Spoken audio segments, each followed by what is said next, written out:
你母亲的病不能再拖了，得抓紧时间手术，手术费50万，抓紧时间交上。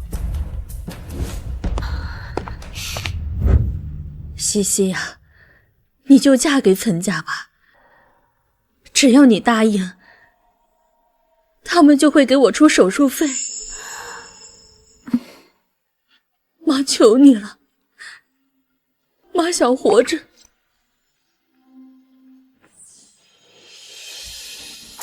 阿西，你怎么淋成这样？你去哪儿了？阿泽，我们被受伤了。阿西，你别开玩笑了。我要结婚了，对方是个老祖，有钱有势，能给我50万彩礼，你能吗？阿西，你不是这样的人。如果你爱钱，当初为什么要救下身无分文的我？我当初捡到你，想着能敲诈你一笔，没想到你失忆了。我自认倒霉，后来看你长得不错，才想和你玩玩感情。你当真？你撒谎！你真以为我能看上你？我本来就是嫌贫爱富的人。洛小姐，随走了。阿西，你别走，我有钱，我都给你。这些不够，我可以打2份工、3份工。这点钱够干什么呀？我要嫁的是有钱人，钱才能给我想要的一切。你是他们朗诵的诗，从今以后，旁观你的故事，就是换回我个人的事。阿西，阿西，阿西，你别走！阿西，他还在追车。你别走！我求你了！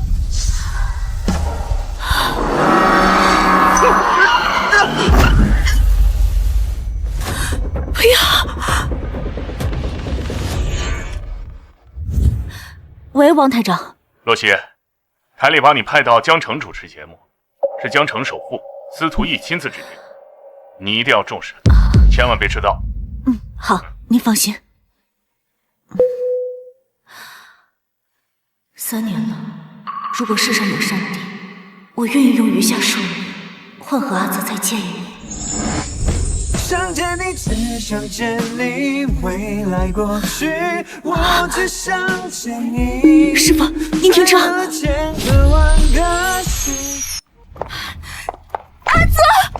师傅停车。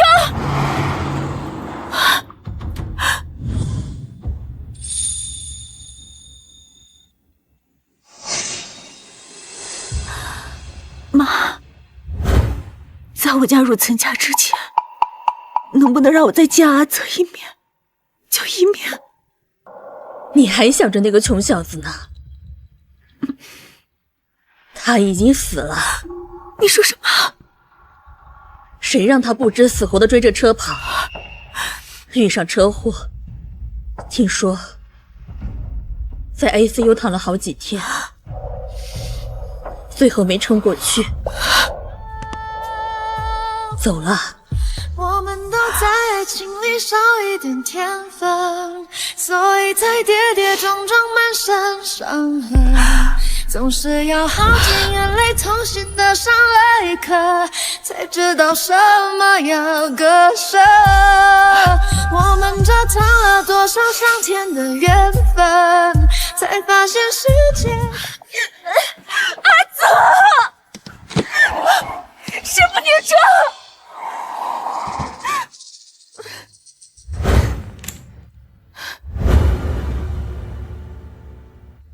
阿泽已经去世了，不可能是他，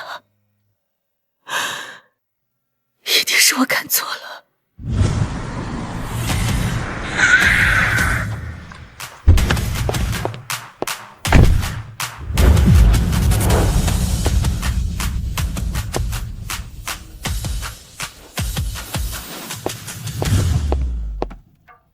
易总，你要的洛西这3年的资料查到了，他现在是江城电台的主持人，按照您的吩咐啊，桩桩件件绝无遗漏。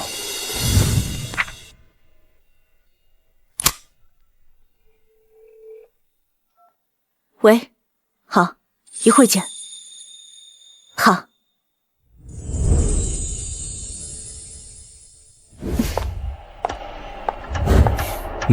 喂，王台长，我到。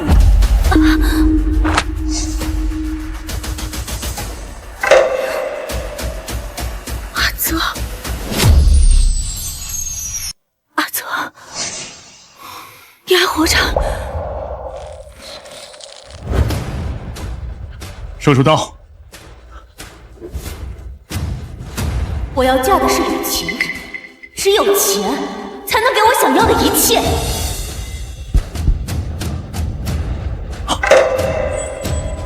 病人失去求生意识，准备除颤。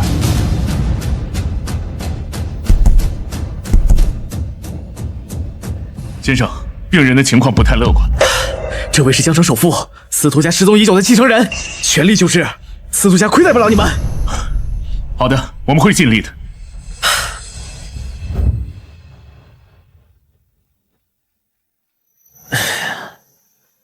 啊，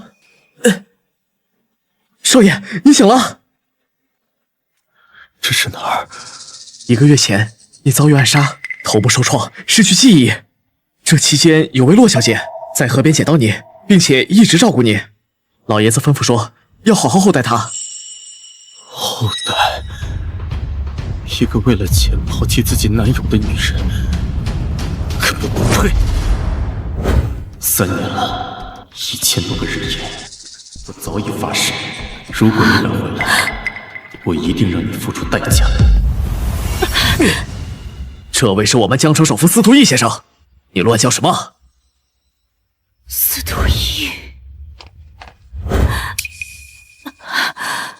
请问您3年前在河边受过伤，有没有被一个女人收留过？没有。放开我！你真的不记得我了？我记得阿泽的锁骨上有条疤。不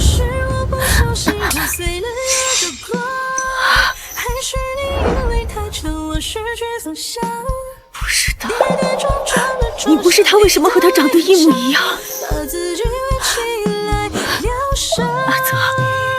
我是洛西啊，你是不是有失忆了？让他滚！听不到我们易总的话吗？站住！洛西，你就是3年前收留我双胞胎哥哥的那个女人。哥哥，阿泽是你的双胞胎哥哥。双胞胎哥哥，我编的这个身份，他居然信了。是，我以为你早就忘得一干二净了。我当然不可能忘。你知不知道我那个傻哥哥，他已经死了。他为了追嫁入豪门的女人，下雨天疯狂的追车，被货车撞断了骨头，内脏大出血，临终前还不断的说着别嫁他呀、阿西呀之类的话。那个女人是你吗？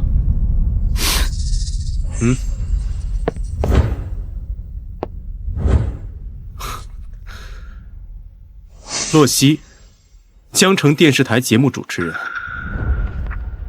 履历很漂亮，这3年没少往高处爬呀。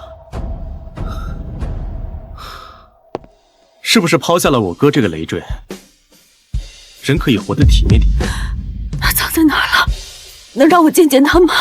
洛小姐，你当初是怎么抛下我哥的？忘了？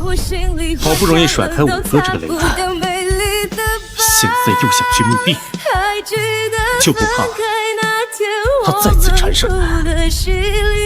质问你当初为什么要抛下他吗？别想着去墓地，他泉下有影，也不会想见到你。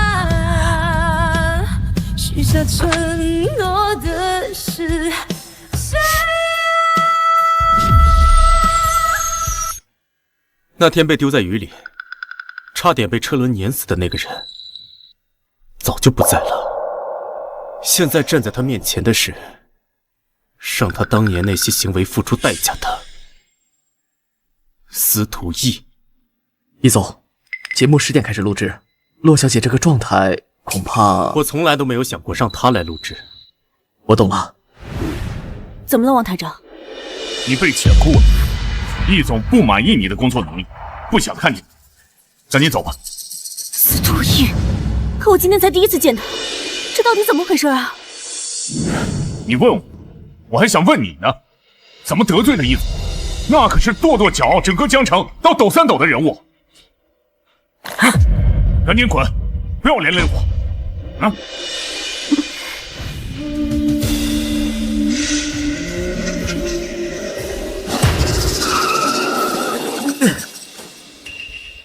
易总，是洛小姐。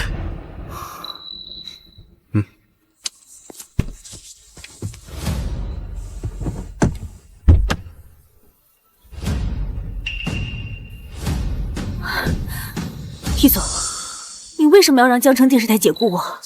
江城不适合洛小姐，洛小姐还是另谋他处吧。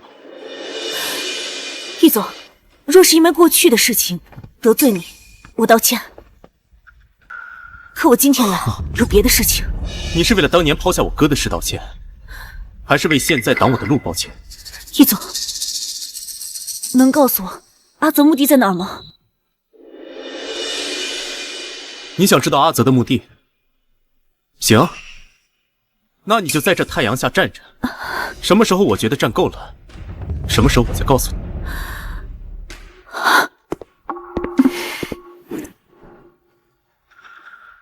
易总，现在外面温度有40度，他已经站2个小时了。很久吗？那天我可是等了1天1夜。我要结婚了，对方是个老总。你下楼问他，下雨天等人的滋味如何？可现在没下雨啊。我让你问。哎。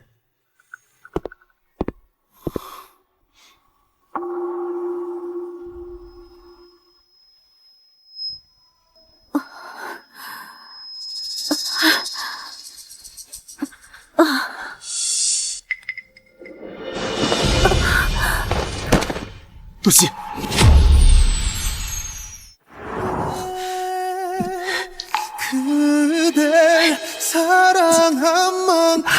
快叫医生！是。医生说是轻微中暑，休下就好了。我知道了，你去吧。阿泽，别走，阿泽。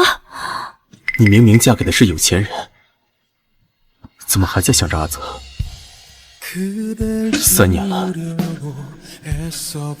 你敢说你问心无愧吗？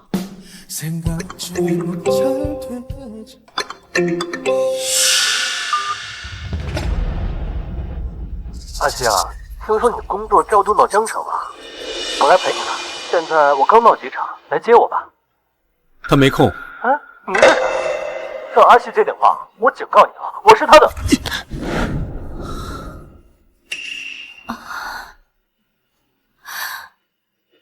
我怎么在这儿？我的手机，你干的？一部手机而已，洛小姐不会觉得我赔不起吧？阿泽怎么会有你这样情绪无常的弟弟？简直不可理喻！洛小姐，能不能做我的情人？你说什么？当年你抛弃我，嫁给有钱人。如果等你再次爱上我，贪恋我给的荣华富贵，我再告诉你我就是阿泽，到时候我倒要看看你会不会跪在我面前说一句后悔。你年轻，工作正经，背景干净，你适合做情人的最佳标准。司徒逸，你到底想干什么？你上午把我从电视台解雇，中午把我晒得中暑，现在又让我做你的情人，你是疯了吗？我只是好奇，我哥为什么在临终前还惦记着你？他对你掏心掏肺，你却要着急走，把他丢在雨中，任由车祸碾压。现在你看到一张跟他一模一样的脸，你慌不慌？我要走了。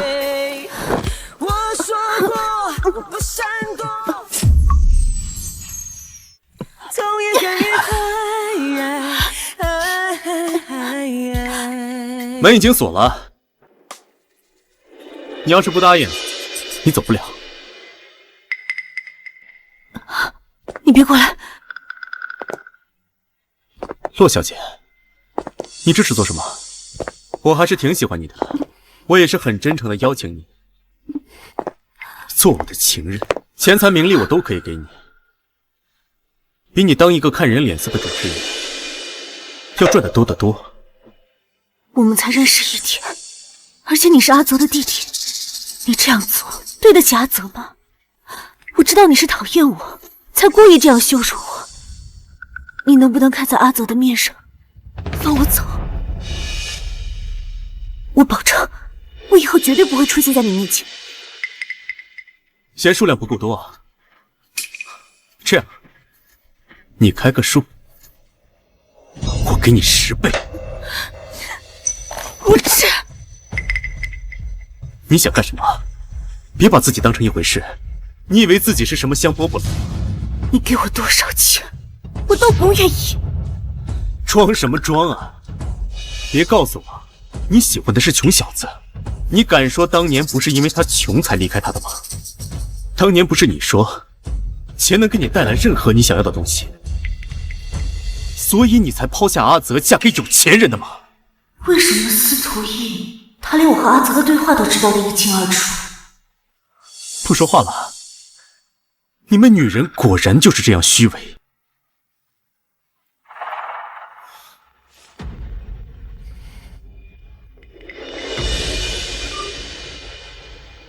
易哥哥，晚宴已经开始了，你怎么还没下来？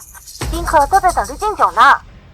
让你亲眼见识有钱人的纸醉金迷，我就不信你还这么借口。我马上下去。今天晚上你做我宴会的女伴，我就考虑一下放你走。我还要知道阿泽的目的在哪？看你表现。刘特助，给他换一件干净的衣裳。是。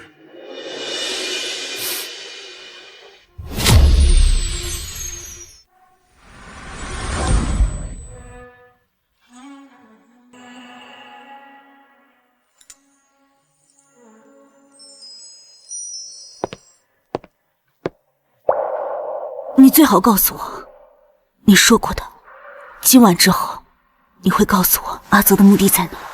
今晚之后，你只知道做我的情人，会有多正确？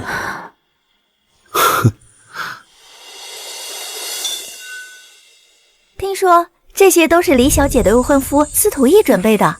默默，你好幸福呀！那是，太羡慕了。哎哎，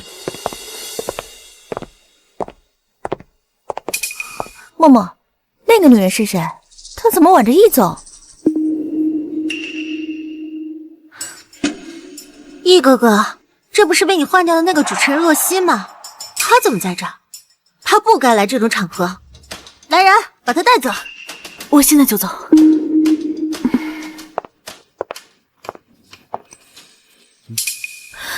放开我！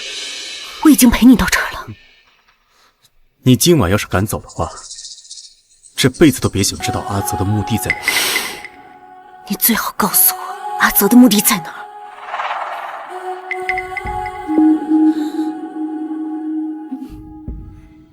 久闻司徒先生和李小姐订婚喜讯，我敬二位一杯。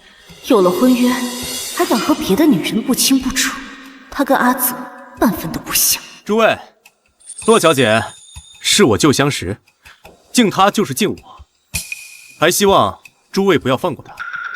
司徒义，在座的各位都是有头有脸的人物，洛小姐不会失礼吗？还是说你不想知道阿泽的墓地在哪儿？洛小姐，赏脸喝一杯。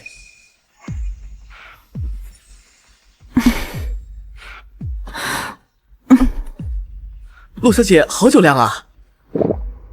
再来一杯。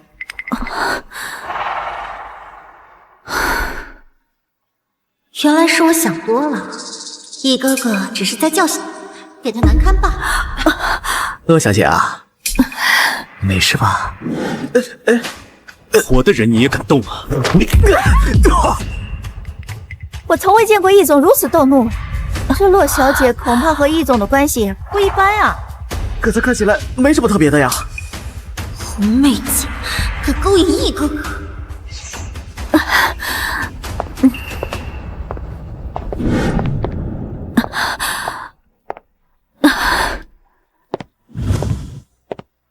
不喝了，我真的不能再喝了。不喝，就别想看到阿泽墓地。我不明白，不明白什么？为什么看着我痛苦，你才开心呢？那是你应得的。如果是因为我当初抛弃阿泽，这的确是我应得的。可你明明有着婚约，你还要让我做你的情人，你到底出于什么目的？阿西，曾宇，你是怎么找到这儿的？根据手机定位我才找到你。我一直联系不上你电话，都给我急死了。还好啊，我们手机互相绑了定位，这才找到你。不能再和司徒逸纠缠下去了。亲爱的，幸好你来了。逸总，那我还有事情，先走了。走。站住！他是谁？这张脸是阿泽。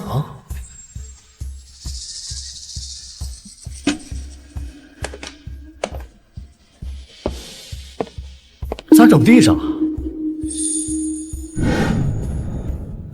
阿泽？哦，你哭什么哭？你未婚夫都看到了。易总，这是我的爱人，我们当初还有过一个孩子。现在的我还符合你的标准吗？你说什么？这个洛熙由不得。我们走。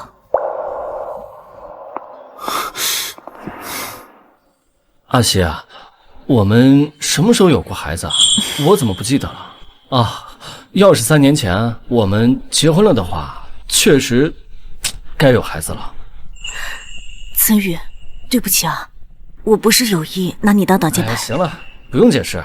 3年前你妈让你嫁给我的时候啊，我就看出来你的勉强，所以啊，我就取消婚礼了。现在呢，我也能看出来你的苦衷。刚刚那个男人是不是你的前男友？阿泽呀？他不是，他是江城首富司徒逸，他是阿泽的弟弟。弟弟？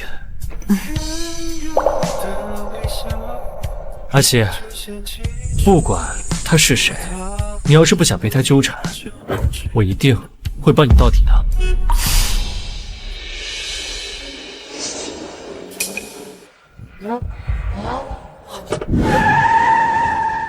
阿西，快下车，有人堵我们！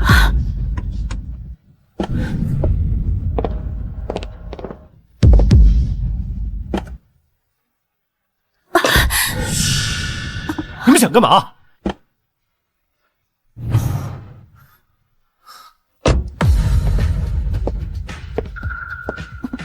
洛熙，过来。洛熙，过来。堂堂江城首富，司徒家的一族，你们就这么兴师动众？你们是要当街抢人吗？哪怕是别人的妻子吗？哼，把他们拉开！不要！你敢动他一根手指头，我跟你没完！上车，要不然我今天找人废你手脚。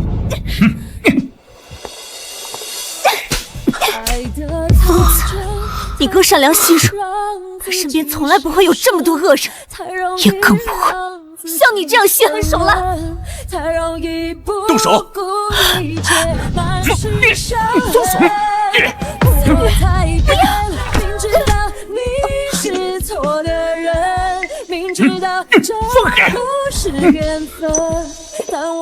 放开！放开！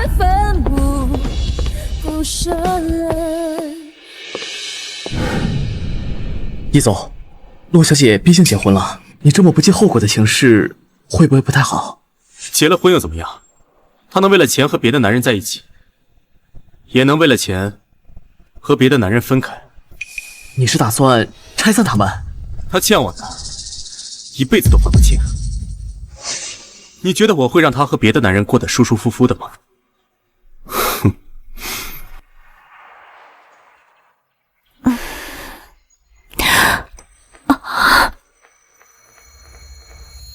醒了。你对我做了什么？岑宇呢？他怎么样了？还有心思管别人呢？我们昨天晚上睡了，就在这张床上。你说什么？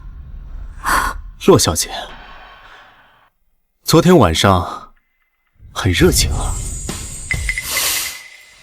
你这个混蛋！出气了吗？我原本以为你是因为阿泽才好，所以不管你怎么羞辱我都退一步。我现在才发现，你从骨子就是恶意。你哥是没钱，是他比你好10000倍。不行，只会拿钱装腔作势，你还会做什么？你说什么？他比我好？对，这世上我唯一对不起的就是阿泽。对你，我没有任何亏欠。可你做了什么？你明明知道我和阿泽的感情，你为什么要伤害我和我身边的人呢？你说什么？你喜欢阿泽？你既然喜欢阿泽，你为什么当初要抛下他？我没有义务向你解释。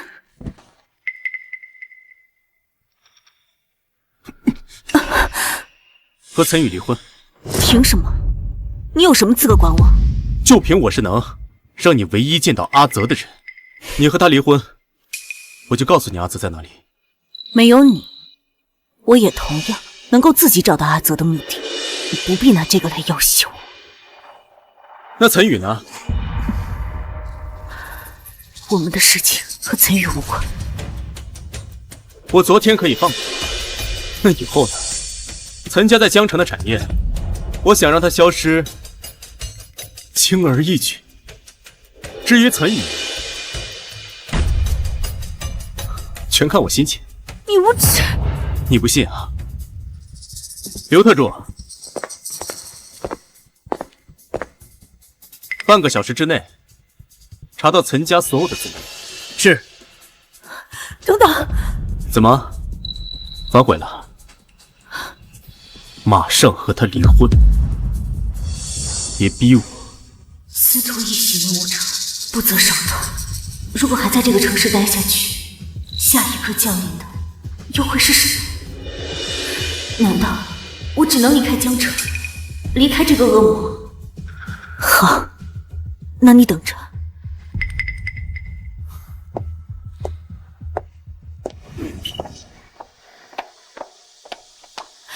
你好，我要订一张明天去 A 国的机票。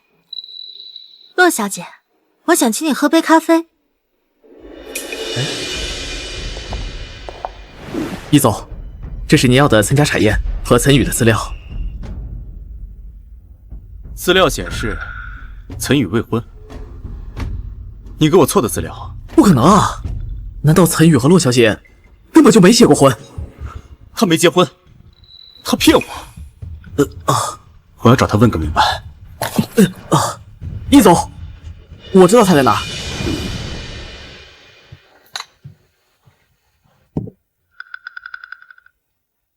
李小姐，找我有什么事情吗？说吧，要多少钱，你才肯离开易哥哥？不用，我会离开这座城市。不过我在走之前，想请求林墨小姐一件事情。什么事啊？是这样的，我知道李小姐是司徒义的未婚妻，关系亲密。你能告诉我他哥哥的墓地在哪吗？什么哥哥？司徒义有一个双胞胎哥哥，3年前和我相识，不幸遭遇车祸去世了。我想走之前去他的墓地看一眼。你在胡说什么啊？义哥哥可是司徒家10代单传的独子，从来都没有什么双胞胎哥哥。你说什么？义哥哥？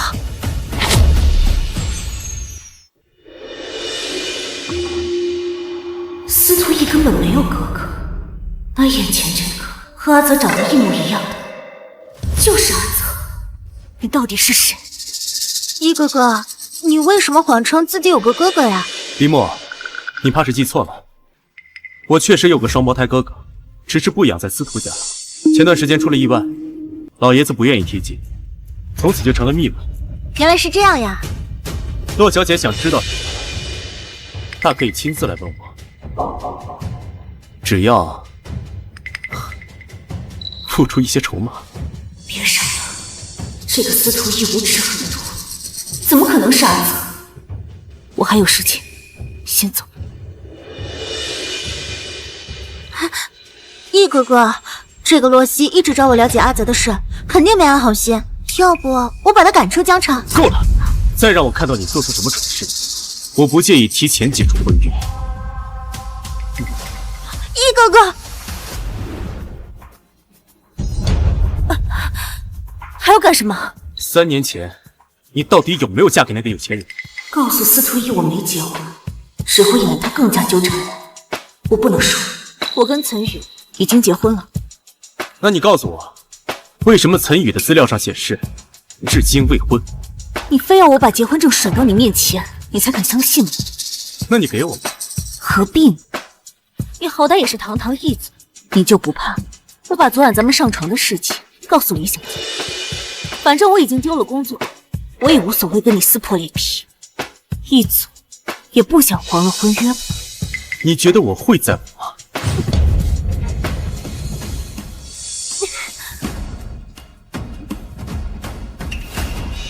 我已经订好机票，马上离开这里。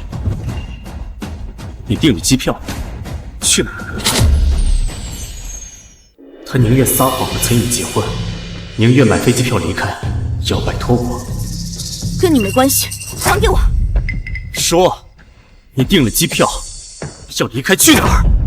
去哪儿？我已经丢了工作，在宴会上丢尽了脸面，还被你……我要不是看在你是阿泽弟弟的面子上，我早就报警。都是你步步紧逼，逼得我离开这座城市，离开我和阿泽待过的这座城市。那就不要离开。为了阿泽，别走。这双眼睛，我又生出不该有的幻想了。当年你抛弃阿泽，现在凭什么说走就走？想都别想！司徒义，你到底要怎样才肯放过我？你不是想知道阿泽的墓地在哪吗？怎么现在又不在乎了？原来你就是这么一个假情假意的人。当年抛弃过阿泽1次，现在又想抛弃他第2次是吗？司徒义，我跟你说了，我不会给你任何机会离开我。留下来，明天准时去台里。如果你让我满意的话，我会把阿泽的墓地告诉你。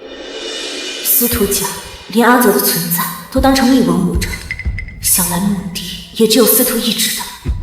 眼下没有别的办法，不如先答应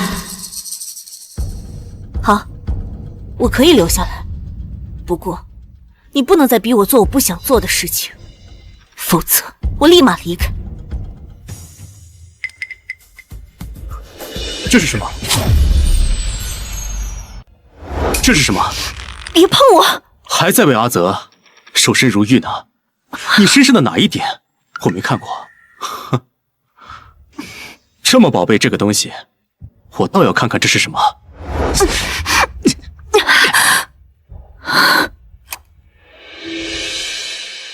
还留着阿泽的照片呢，是为了纪念你为了钱抛弃他吗？在你眼里，别人做什么都是居心叵测，是吗？难道不是吗？没有人比我更了解你，一个表里不一、假情假意、虚伪阴暗的人。既然我在你眼里这么不堪，一总，你又何必苦苦揪着我不放？江城有那么多女人想跟你上床，你为什么偏要揪着我一个人不放呢？该不会你是真的爱上我了吧？你在想什么呢？你这种女人，我怎么可能会放在眼里？求之不得。明天回到你的岗位，不要试图离开，否则，你知道我的手段。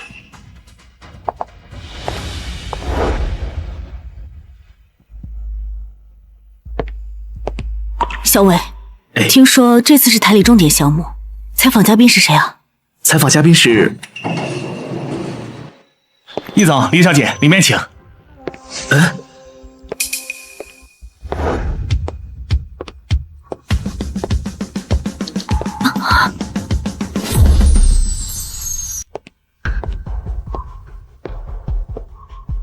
易哥哥，没想到这次采访的主持人是洛小姐呢，还真是巧啊。骆老师，你的麦克风有点歪了，我帮你调整一下。就算他没嫁才女，这3年身边也不会缺男人，随便哪个人都能碰你，装什么对阿泽念念不忘？这只是工作。工作？你的工作内容需要碰他的领口吗？我好了，阿伟，你先回去吧。好的，骆老师。易总、李小姐，我们采访可以开始了。摄影师好了吗？3、2、1，各位观众好，我是主持人洛曦。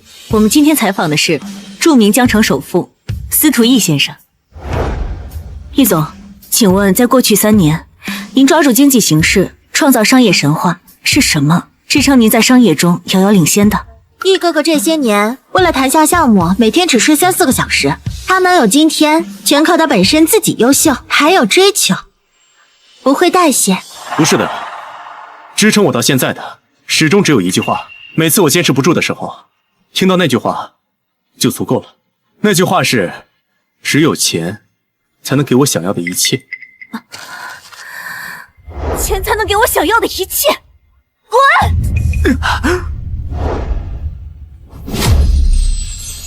！3年前那个雨天，是我说出了这句话。他这是在替阿泽报复我，还是他根本就是阿泽？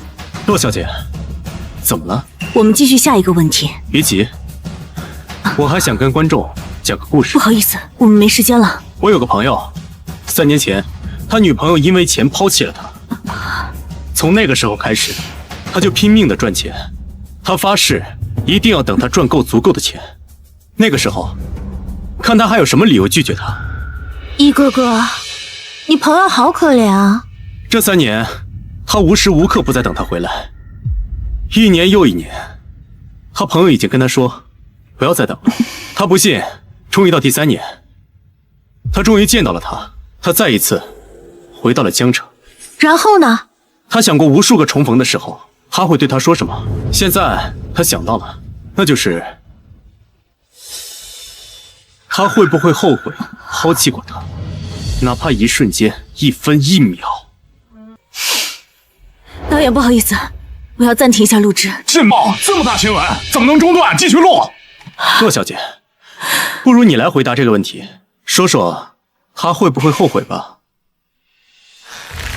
我觉得每个人都有后悔的时候，只不过他们都有自己的难言和苦衷罢了。苦衷？什么苦衷？听到他的死讯，3年了，你不该回来看看吗？3年了，你不该回来看看吗？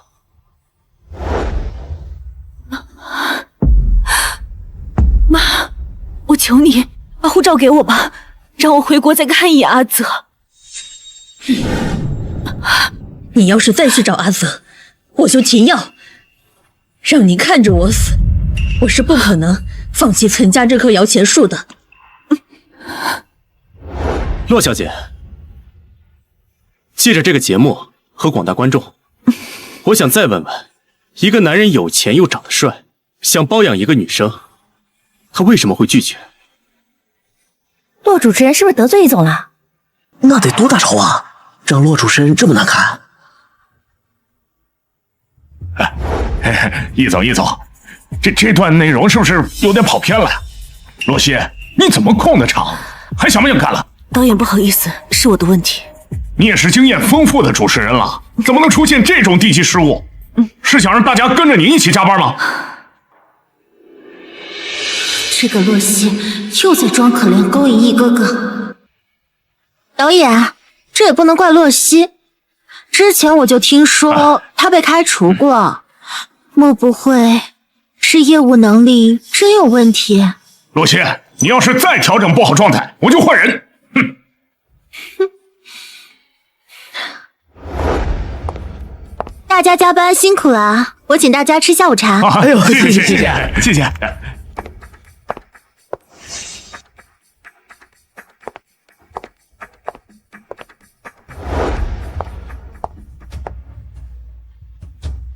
业务能力不行，好在这哭鼻子。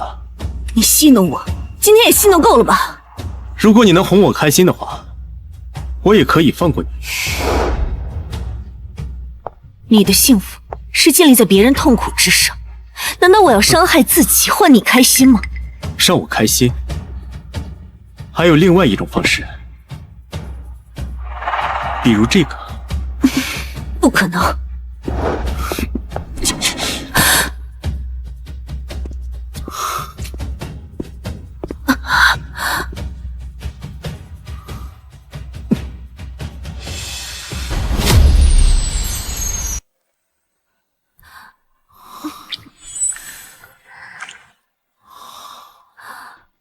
为什么我总是抗拒不了他？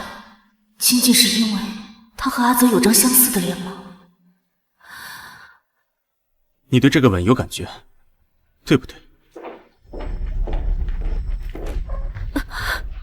你们在干什么？来，大家来喝奶茶。谢谢。易哥哥，给。林小姐，不好意思，我们易总从来不喝草莓味的，换一杯吧。阿泽也不喜欢草莓，司徒逸是他弟弟，口味相也正常。那易哥哥还有什么忌口吗？我都记下了，这样以后就不会弄错了。那可太多了，我们易总啊，从来不吃鱼肉，鲜有腥味儿。吃饭的时候，这葱姜蒜必须挑得干干净净，不然那是一口都不吃。太像了，怎么会这么像？这世上真有这么巧的事情吗？司徒逸没有疤，他不是阿泽，阿泽已经死了。闭嘴！对了，易哥哥，我记得你的脖子上有个疤，现在怎么没了？这怎么有粉底液啊？你说什么？易总为了遮盖脖子上的伤疤，用了好多粉底液，千万不能被罗小姐看穿了。什么伤疤？你记错了。不会啊，我明明记得。李小姐，易总啊，身上哪里磕了碰了，我最清楚。他身上这块地方根本就没有过伤疤。至于粉底液，肯定是今天化妆师化妆的时候涂多了。哎，李小姐，你这有点晕妆，走，我带你去找化妆师，走。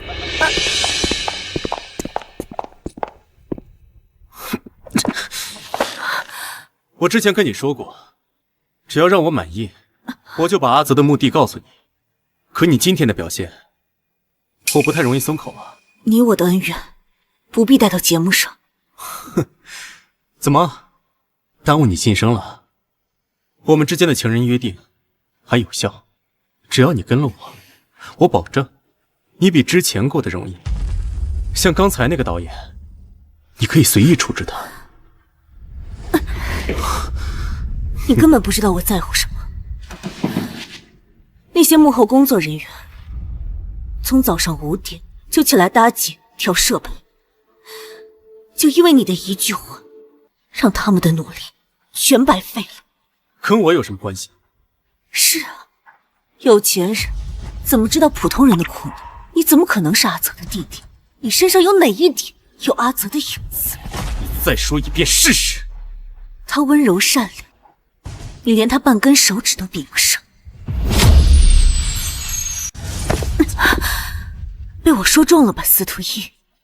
阿泽根本不会像你一样把自己的情绪宣泄到别人身上，更不会强迫别人做自己的情人。我是我，他是他。已经过了3年了，就算阿泽还活着，他也已经变了。说不定，他现在就像变成我这样，贪婪、自私，只会用权力压迫人。不可能，他会救助流浪动物，还会帮助陌生人。他告诉我要以真心换真心，还说等有钱了，开个救助流浪动物保护站。吃饭喽！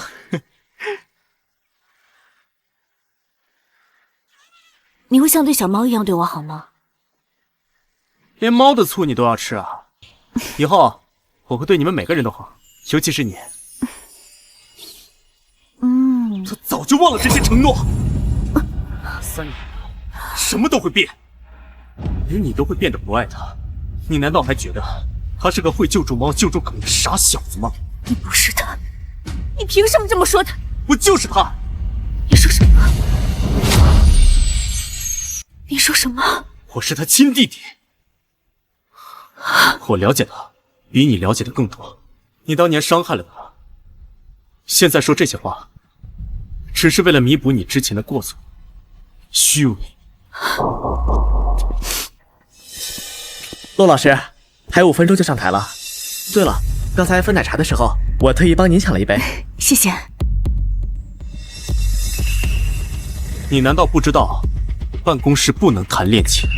不，易总，您误会了。我没有喜欢骆老师，他是我的偶像，所以我才帮他抢了奶茶。偶像？又是摸耳朵，又是特意给他送奶茶。从今天起，你被开除了。啊！你不能这么做，司徒逸。阿泽最讨厌仗势欺人了，你这样做对得起阿泽吗？出去。好。不能喝。为什么？他给你的你就喝。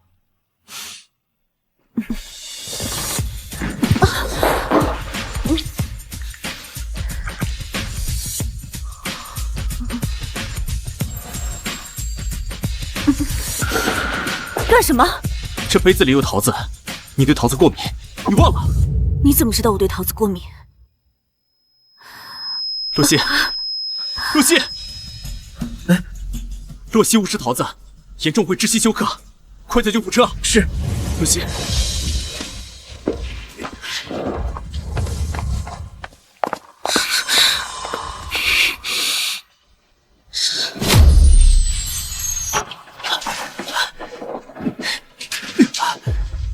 全力救治，用最好的医疗设备。好的，易总。先生，我们要检查了。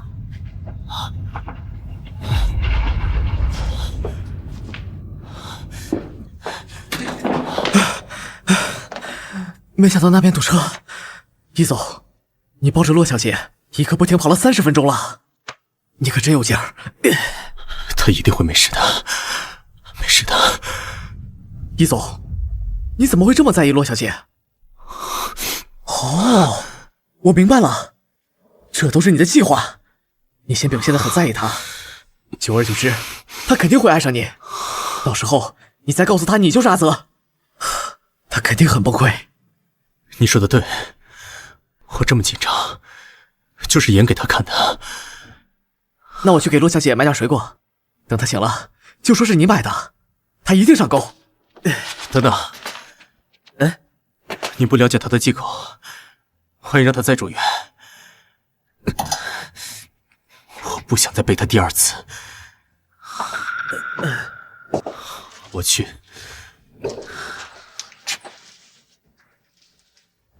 你这到底是报复还是追求啊？自己搞明白没有？一哥哥难道真的对他动了心？凭什么？你不过是个被易哥哥报复的女人。只要你死了，易哥哥就会跟我结婚。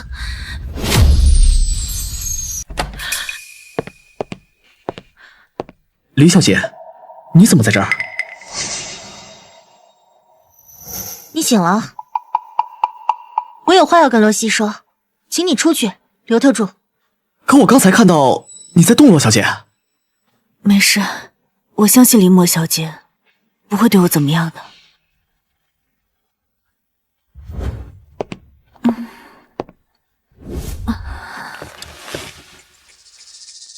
你在装睡吧？想必你也知道我刚刚想要对你做什么。我承认，我想让你消失。李小姐直言不讳，我欣赏你。少来这套！要不是你，易哥哥早就跟我结婚了。你就是个小三！我现在就要叫记者曝光你这个主持人，让你在京城彻底混不下去。我想要的是彻底摆脱司徒逸，倒不如借他的手设个局，让司徒逸彻底死心。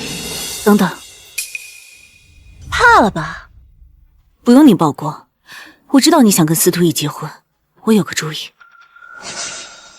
你有这么好心？今晚我帮你把司徒逸约到酒店，让你们生米煮成熟饭。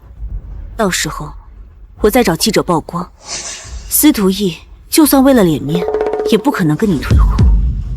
到时候你们就可以名正言顺的结婚，怎么样？愿意合作吗？哼，你最好别让我失望。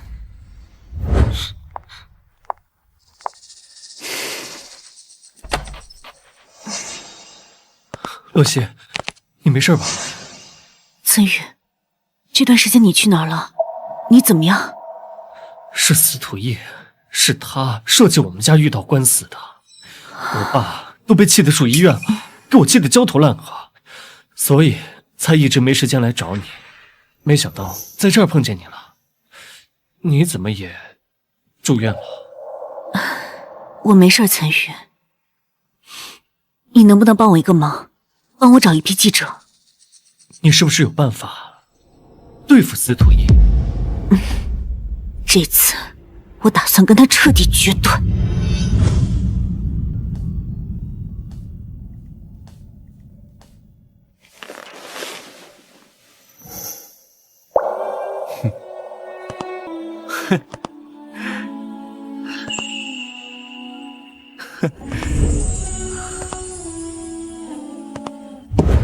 洛西，你不知道自己对桃子过敏，这3年你就是这么照顾你自己的。到这个时候还觉得他是阿泽？你怎么知道我对桃子过敏？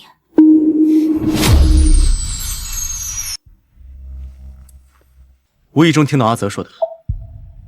不管怎么样，你送我来医院，我还是说一句谢谢。毕竟你是我哥的女人，跟我也有过一夜情，于情于理，我都不会看你出事。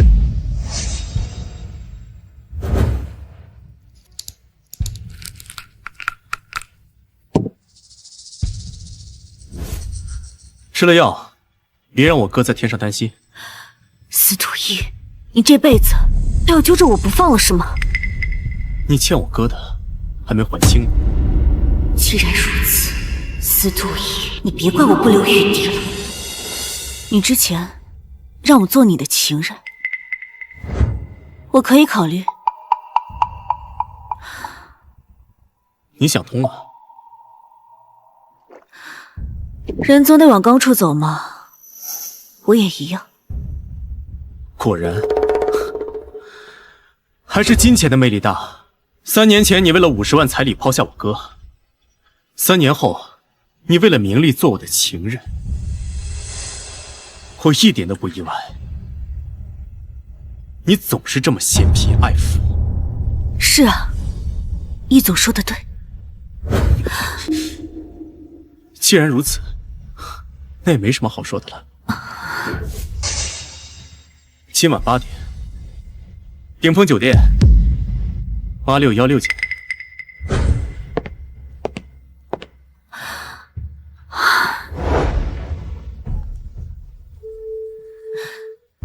喂，李小姐，顶峰酒店8616房间。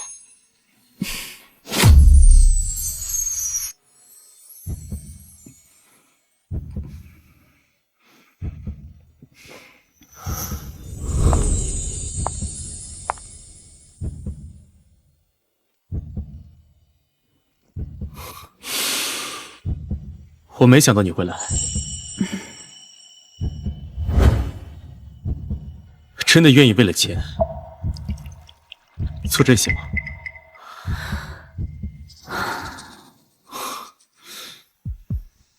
我最后再给你一次机会，你现在可以离开。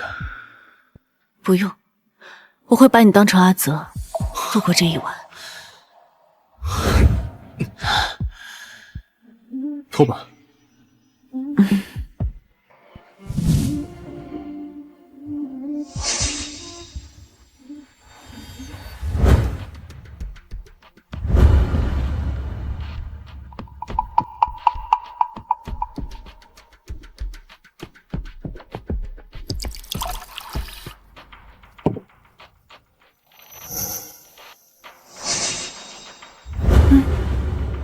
洛小姐，倒是不少会勾人的手段嘛。易总请我来，也不是为了说这些的吧？既然要问，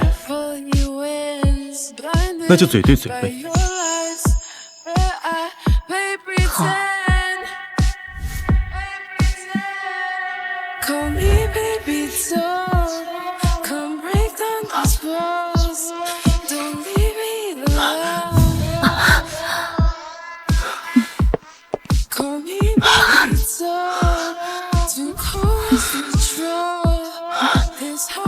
司徒一，我已经陪你来酒店了，你该告诉我阿泽的目的在哪儿了。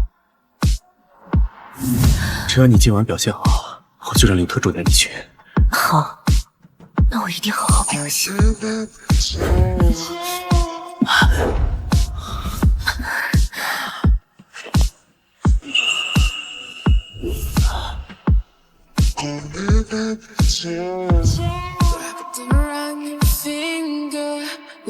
司徒一，司徒一，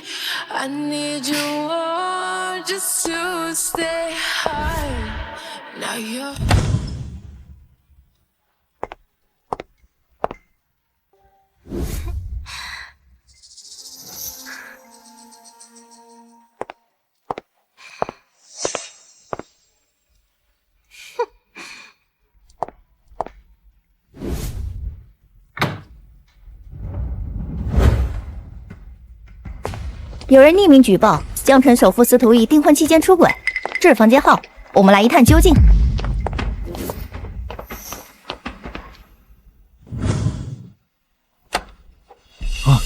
易总，易总，有人秘密爆料你背叛李小姐，请问床上的这位是你的出轨对象吗？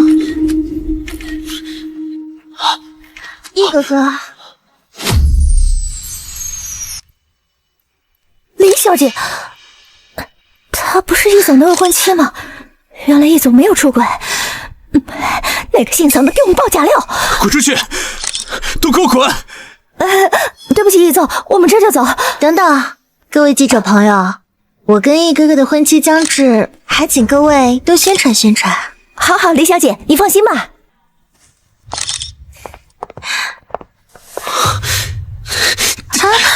易哥哥，你去哪儿？你生气了吗？你和洛西联合算计我。我没有。滚！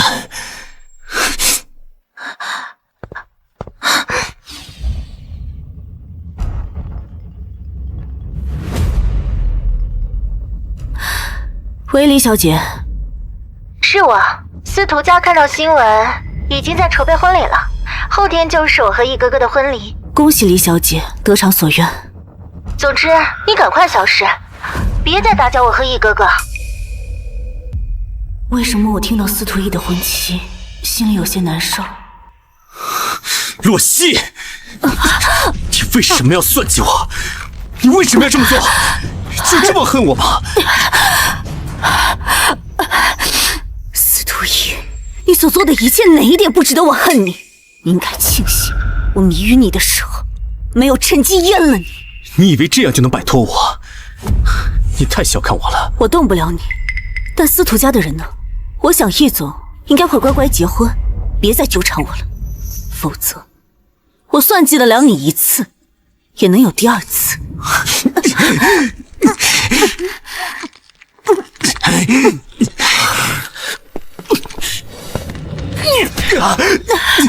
洛曦，你没事吧？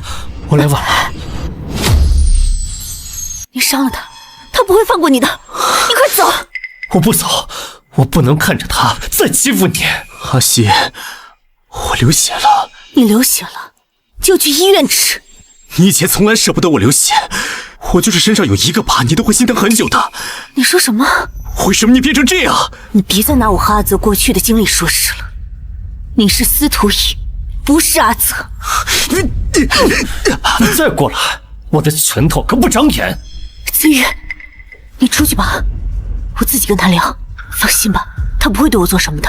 好，我在门口等你。司徒逸，过去这3年的事情，你忘了吧？我想阿泽也不想看见你这么难过。过去？凭什么说过去？最没有资格说过去的人应该是你，是你杀害了天真的阿泽，是你把他留在痛苦的回忆里。我难道不应该恨你吗？我不能恨你吗？凭什么你一个人活得好好的，为什么就把我困在回忆里？凭什么？凭什么？阿泽是你弟弟，阿泽离开，你深受折磨，我理解。对不起，司徒逸，这句道歉晚了3年，但我想应该也够了。后天就是你的婚礼了，你跟林墨好好过日子吧。以后你走你的路，我走我的路，人总得向前看。向前看？你懂？你比我懂。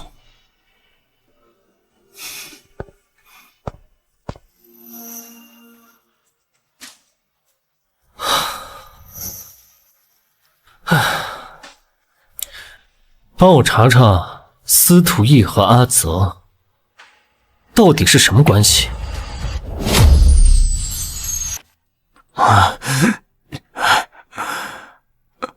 你所做的一切，哪一点不值得我恨你？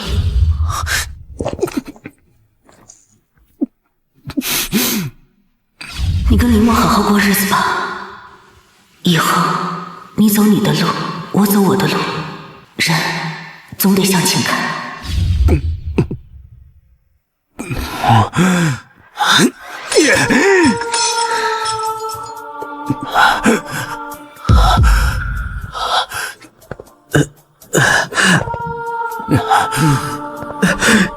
易总，你的手还有额头怎么都受伤了？他算计我，让我跟别的女人结婚，他就是这么狠心，还不是你一直不肯说出真相？你这是何苦呢？易总，我去药店给你买点药品包扎。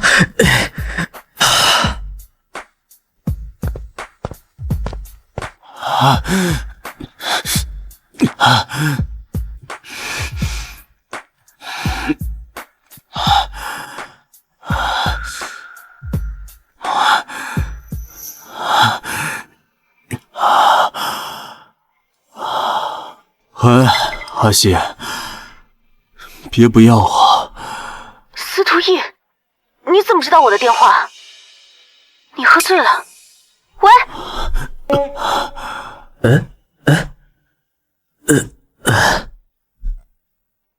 喂，你是他女朋友？快来把她带走，我们要打烊了。地址文泽路。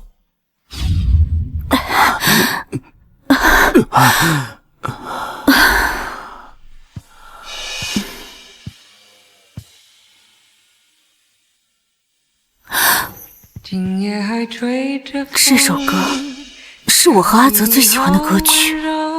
司徒逸怎么会把它设置成铃声？他的确知道很多我和阿泽的过往，但他每每提起，也无非是恶心我、报复我罢了，没必要把这首歌设置成铃声，这说不通啊。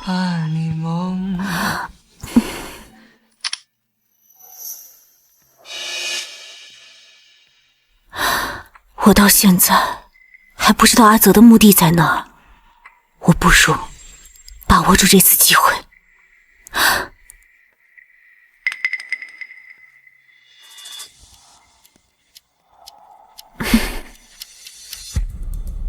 明天早上10点，带洛曦去阿泽的墓地。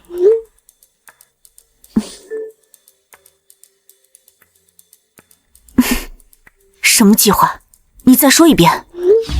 就是您跟洛小姐说您是阿泽的弟弟，然后用钱逼他直接爱上你，等他彻底离不开您的时候再揭穿您就是阿泽的计划呀。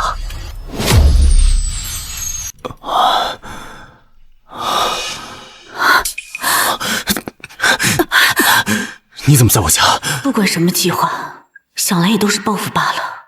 你送我回来的。你是阿泽唯一的亲弟弟，我不想看见你喝酒喝死。你都设计让我和别的女人上床了，你觉得说这些话恶心吗？恶心？你说我恶心？你对我做那些事情的时候，你有没有想过？你强迫我的时候，有没有考虑过我愿不愿意？如果我不这么做，你就要跟别的男人在一起。那我怎么做？我只不过是成全了一段好姻缘罢了，你应该感谢我。我只不过把错误的事情纠正罢了。你不爱我了吗？我跟别的女人在一起，你可什么都拿不到。可钱能换来一切吗？要是钱能换来阿泽回来，那我会拼命挣钱，哪怕当牛做马。一总，你的财富的确很令人垂涎，可是我不稀罕。如果不是为了钱，那你当初为什么要抛弃阿泽？你为什么要对阿泽那么狠心？我不想说。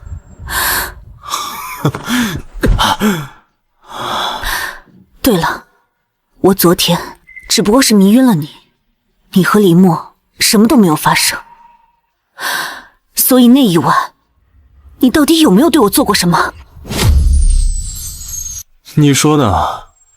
孤男寡女共处一处，还喝了点酒，能做什么？司徒逸，我真是一点都不后悔我算计你，甚至后悔没有对你下耗子药。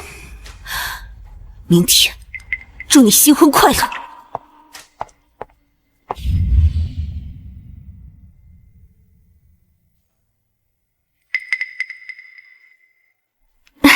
按照易总吩咐，今天我要带你去墓地。走吧。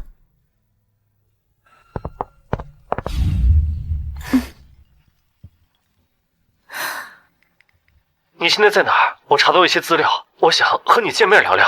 什么资料？你等我先去了墓地再说。阿泽墓地？阿西，我就问你一句话，如果阿泽还活着呢？我知道你是在安慰我，但是我已经在慢慢试图接受这一切了。不说了，我先到了。到时候再说吧。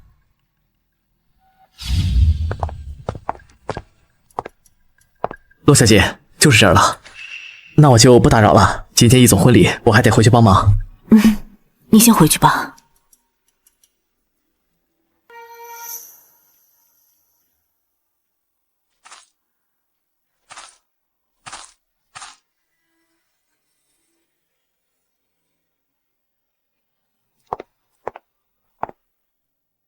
阿泽，我来看你了。你是这个墓地什么人啊？哦，是这样，前2天收据发票忘给了。哎，什么发票？有钱人真是贵人多忘事啊。有个姓司徒的，前2天刚买的这个墓地。刚买的墓地？是啊，连骨灰都没放，真是奇怪。好，谢谢。这是怎么回事？我得找刘特助问个明白。刘特助，易总，今天是你婚礼啊，你怎么跑出来了？是谁让你带洛西来阿泽墓地的？易总，是你昨晚在微信上吩咐我的。蠢货，那微信根本不是我发的，是洛西趁我喝醉在套你的话呀！啊，原来是这样。不过你放心，那块墓地他肯定看不出来任何问题，他绝对想不到你就是阿泽，毕竟谁会没事自己给自己买墓地？闭嘴！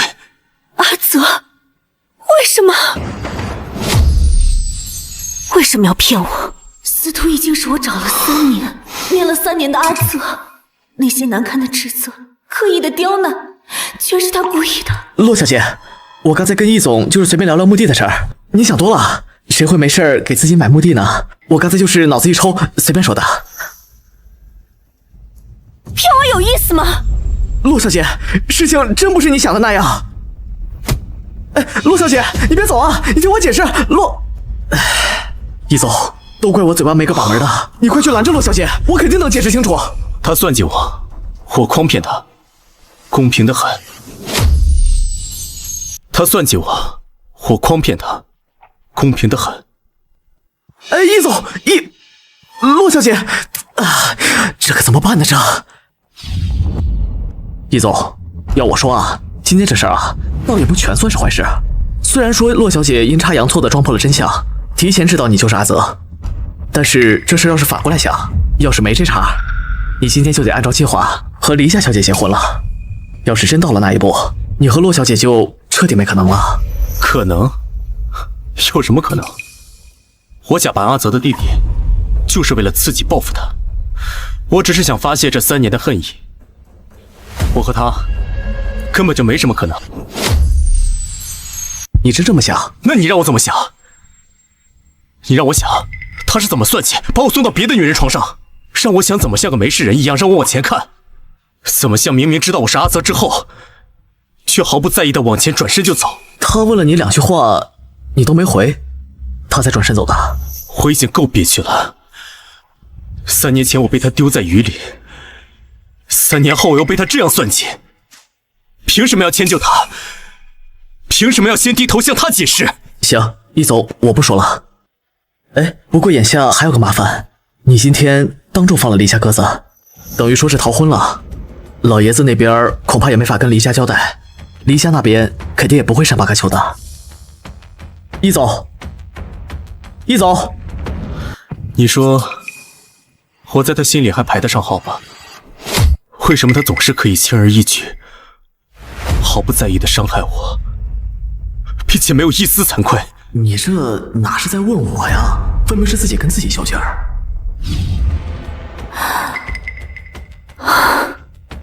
你年轻，工作正经，背景干净，你适合做情人的最佳标准。你想干什么？别把自己当成一回事，真以为自己是什么香饽饽了吗？一个表里不一、假情假意、虚伪阴暗的人。就算阿泽还活着，他也已经变了。说不定他现在就像变成我这样，贪婪、自私，只会用权力压迫人。他怎么能是阿泽？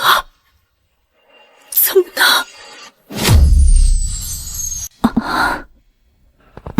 阿西，怎么脸色这么差啊？子宇，你怎么来了？我来啊，是想告诉你，我查到了一些关于阿泽的资料。昨天你说你要去阿泽的墓地，我怕打扰你，就一直没来得及给你看。说过阿泽还活着呢。我想我知道你查到什么了，阿泽就是司徒逸，对不对？你都知道了？你怎么知道的？我亲耳听到的。我原本以为我知道阿泽还活着，我会很开心，可我现在除了愤怒，没有任何其他的情绪。我以前是多么希望阿泽还活着，哪怕留一个念想也好，可是现在我希望这一切都是假的。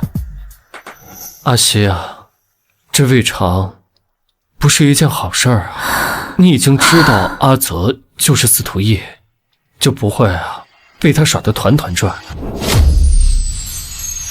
阿西，我知道，你一直觉得3年前的事儿是你欠司徒逸的，你欠他一个解释，欠他一个真相。可他呢，要是个真男人的话，就该当面和你对峙，何必这样遮遮掩掩，下这种套，伤害你呢？况且啊，他呀，早就有未婚妻了。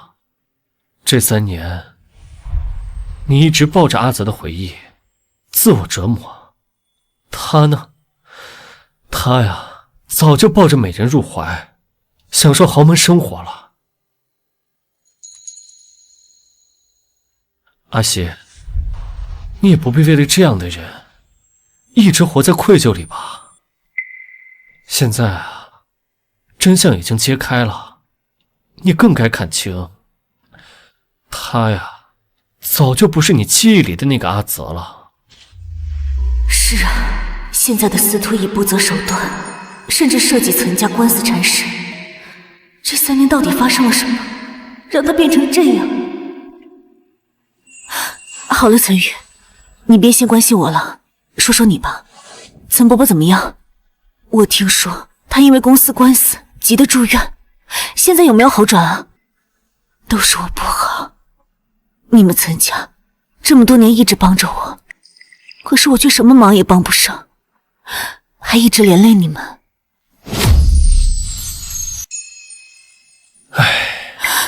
岑伯伯他都是我不好，是我的错，是我连累你们啊。我爸呀，他没事儿，过几天啊就该出院了。我故意逗你的。岑宇，你怎么能拿这样的事情开玩笑？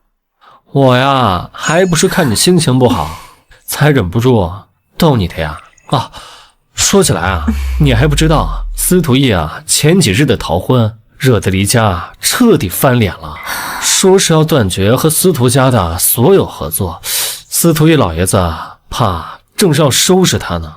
司徒逸啊，根本没有时间去管我们家的官司。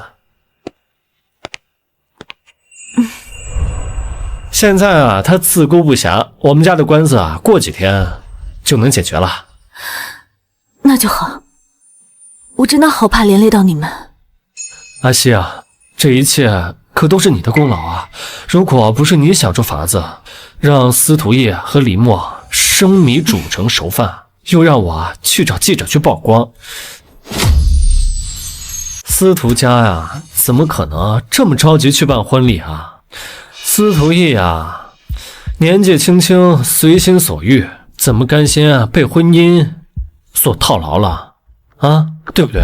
如今这个局面啊，都是他一手造成，他呀也该吃点苦头了。哎，阿西，你是不是后悔设计他和李小姐的事儿了？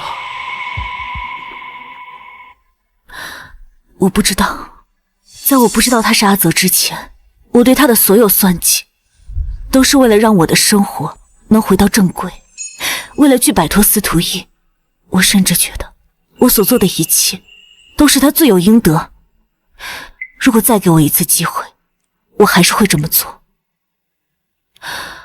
但是当我得知他是阿泽的时候，我心里我不知道我该怎么想。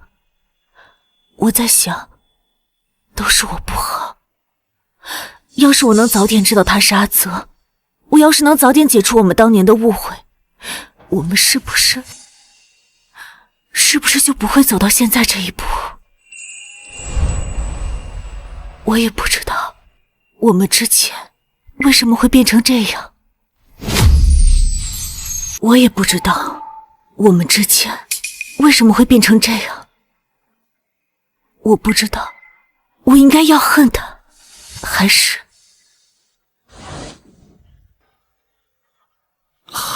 什么？还是该继续存留那份感情。可他心里对我除了怨恨和清算当年的旧账，根本没有一丝情谊可言。我还在痴心妄想一些什么呢？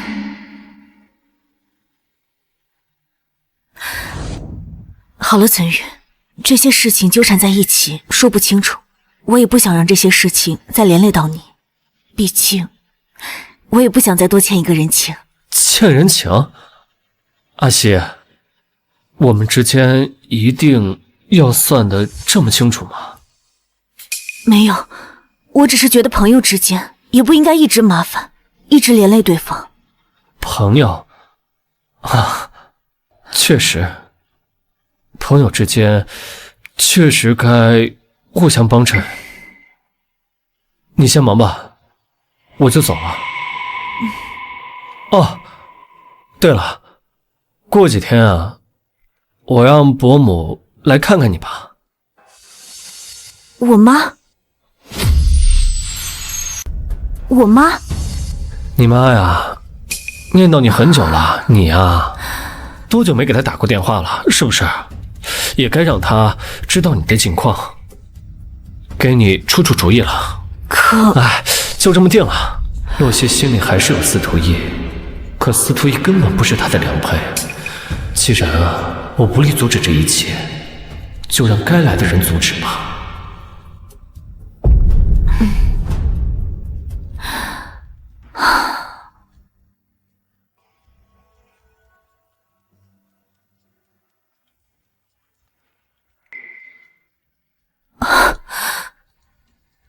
司徒逸真的逃婚了。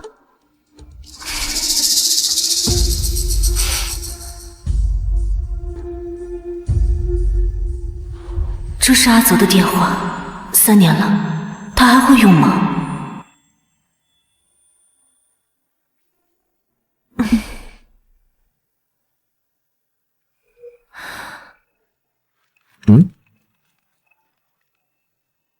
喂，洛小姐。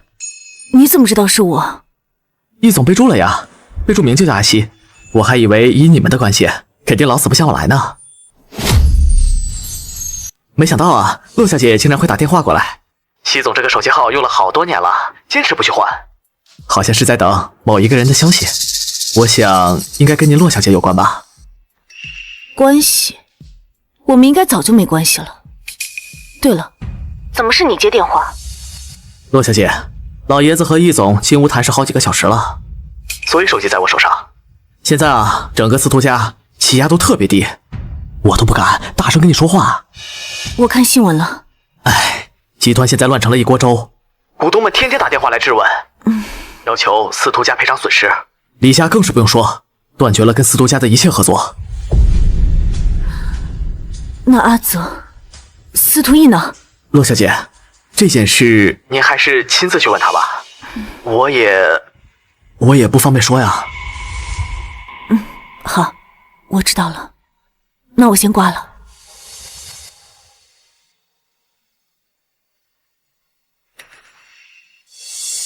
唉，老板呀老板，我能帮你搭的台阶只能到这儿了，剩下的你可得自己争口气啊。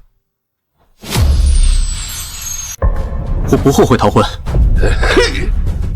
你这是拿集团的未来当儿戏？哼，自己看看，3天，就3天，集团市值蒸发3个亿。集团的损失，我会想办法补回来。李家的合作断了，我会找新的合作商。但你让我娶黎墨，我做不到。叶燕，您早就知道我心里有其他人了，但你还是瞒着我，和李家订了婚。这件事情就是爷爷您做的不对。我这么做不是为了你，不是为了司徒家。哼，3年前我们在江城一家偏僻的医院找到你，你车祸重伤。问你失踪了1年，发生了什么？你就是不肯说。醒着的时候就盯着窗外发呆。医生说你是情绪崩溃自伤。结束治疗后，回到了司徒家，还是整日的失魂落魄。直到后来有一天，你突然说要搞钱，越多越好。当时我在想，你失踪这一年，让你成长了不少，心里呀，别提有多欣慰。可后面你越来越极端，脾气也变得乖戾偏执，为了抢项目不择手段，不惜得罪老客户，连实时点评你的媒体你都不放过，甚至有的时候我都要让着你3分。爷爷，那个时候我确实做了很多错事。哼，让你开口了吗？就这样，3年过去了，你把司徒集团的版图扩大了1倍，事业上确实让我挑不出错，但我知道你心里从来没有开心过一天，说行尸走肉也不为过。直到1个月前，你终于活得有点人气了，我还好奇是谁改变了你，结果你是活得有点人气了，可竟然大逆不道到逃婚，你连司徒家的脸面都不顾了。爷爷，跪下，说，那个让你连婚约都敢逃的女人到底是谁？我不知道，你说的是谁？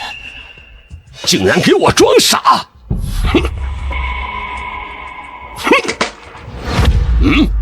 就是这个女人。这个女人，不就是当年照顾你，和你有段恋情，最后又突然甩掉你的洛西吗？现在突然回来，是不是见你功成名就，想勾引你了？你以为你瞒着我，我就什么都不知道？黎墨这孩子心善，还替你打掩护，说你们只是朋友，还说只要结婚，你心里装着谁都不重要。可你是怎么对人家的？你一面没露就逃婚了。你有想过黎墨一个女孩子怎么应对那些流言蜚语？你让那些名门望族怎么看待她？那也比耽误她一辈子强。我看你是被那个洛西迷得鬼迷心窍了，我今天就让他滚出江城。爷爷，你不能这么做，他没有做错任何事情。没做错任何事儿？那你告诉我，为什么黎墨跟我说你在实施一个报复洛西的计划，计划实施到最后，反而把自己都搭进去了？你什么？我没有想过跟他有任何可能。爷爷，你放心，本来就没有什么可能。3年前他跟你分手，不就是因为你是穷小子一个吗？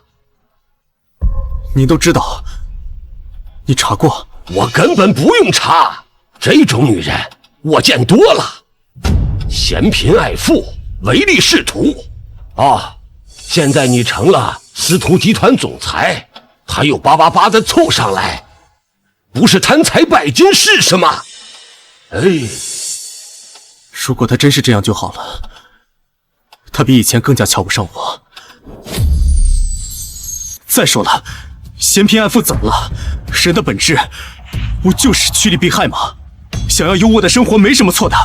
如果可以的话，我愿意用钱一辈子把他绑起来。你，还说不是因为他逃婚的？我骗不了你，我也骗不了我自己的内心。你是铁了心的要和这个洛西纠缠不清了，是吗？我只是想要3年前的事情有个有始有终的交代。为了儿女情长，把自己折磨成这样，也不知道你随了谁。对不起，爷爷，我辜负了您的期望。对不起我什么？我只是心疼你这3年的成就，为了一场逃婚全打了水漂了。我知道，但我认了。好了，我跟你没什么好说的，你这个倔脾气啊，我也劝不动你。但黎墨这孩子，你必须去亲自赔罪，这个欠你必须去道。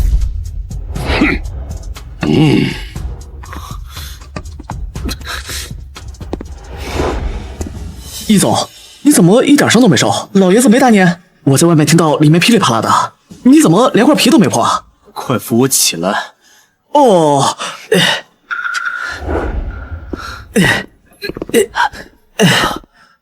易总，你猜猜刚才谁给你打电话了？是洛曦小姐。她有什么事？打电话问你逃婚上新闻的事，没说几句就挂了。我让她有空再把电话打过来，让她亲自问你，怎么样？开不开心？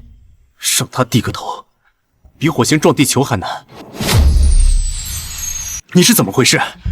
为什么现在才把手机给我？易总，刚才你和老爷子那场面，那气压，我记得来吗？他居然给我打电话了，这还是3年以来重逢的第一次给我打电话。某人不是说跟洛小姐以后再也没有任何可能了吗？怎么现在自己打自己的脸？少跟我贫嘴，你不懂。行，我不懂。放心吧，洛小姐肯定会再打过来的。去帮我把西装熨好。你要出门？快去！去。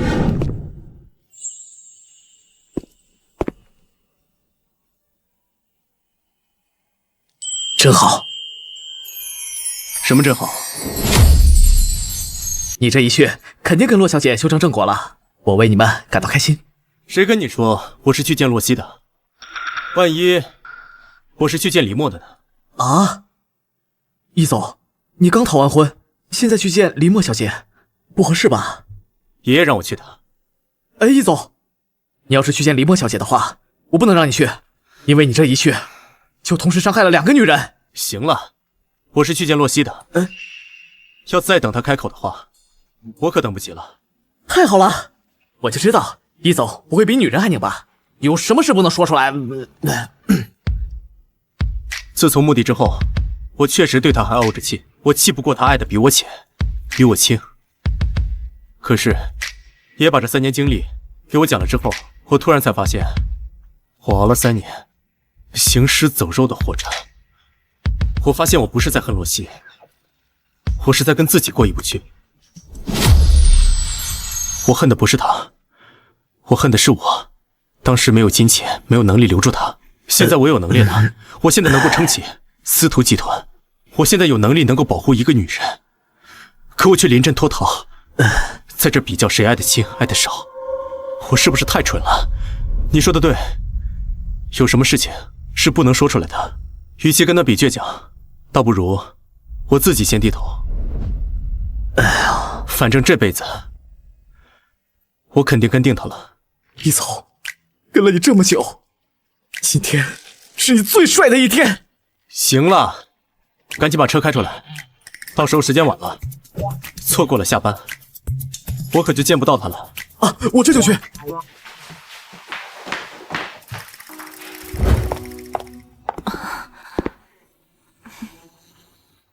见面连个招呼都不打，就这么不想见我吗？转过来。有什么事吗？有什么事吗？现在连名字都不称呼了，这就是洛小姐的礼数。易总，我还有事情。易总，阿泽这个名字是不是被你忘得一干二净？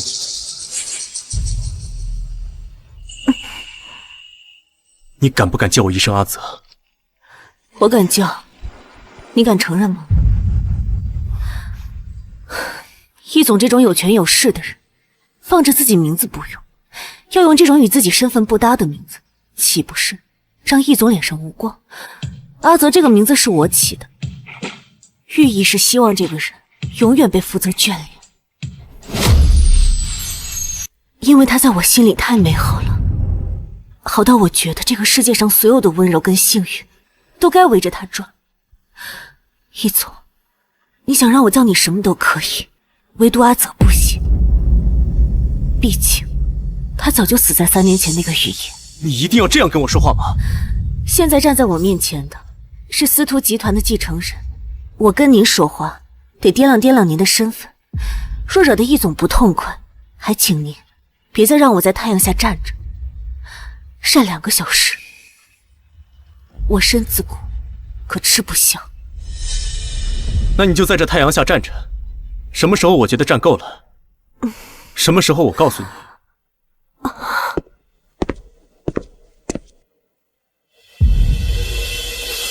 你倒打一耙，你算计我，让我和别的女人结婚，还叫来记者曝光，我都没来得及怪罪你，就让你在太阳底下晒了2个小时，你就记到现在。可那个女人本来就是你的未婚妻，我祝你和你的未婚妻白头到老，这叫算计。何况你身边有黎墨那样家世好的大美女，这3年你早就蜜里调油了吧？我只不过是顺水推舟，让你们名正言顺罢了，这叫算计。倒是我傻得可笑，这3年我以为你不在了，我抱着你的回忆熬了3年，直到你回来了，我以为我能问清楚阿泽在哪儿了，没想到我等来的居然是你的报复，还有相伴已久的家人。谁说我跟黎墨蜜的调油了？你看到的就是真的吗？再说了，我又是为谁逃的婚？你逃婚和我有什么关系？这几天我不来找你，你真的不打算来见我一面吗？你就给我打了一通电话，然后就躲起来。要是我跟黎墨真的结婚，我们就……别说了！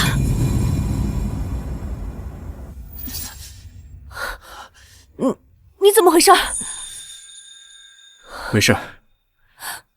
这是谁干的？你关心吗？如果你不是真的关心，那就别问，否则惹得人误会。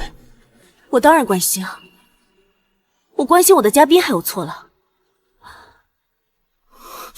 你站住！你还没有告诉我你的伤是怎么回事呢？你说呀！我逃婚，丢了黎家脸面，被老爷子打的。打你怎么不跑啊？你还是跟以前一样，没变。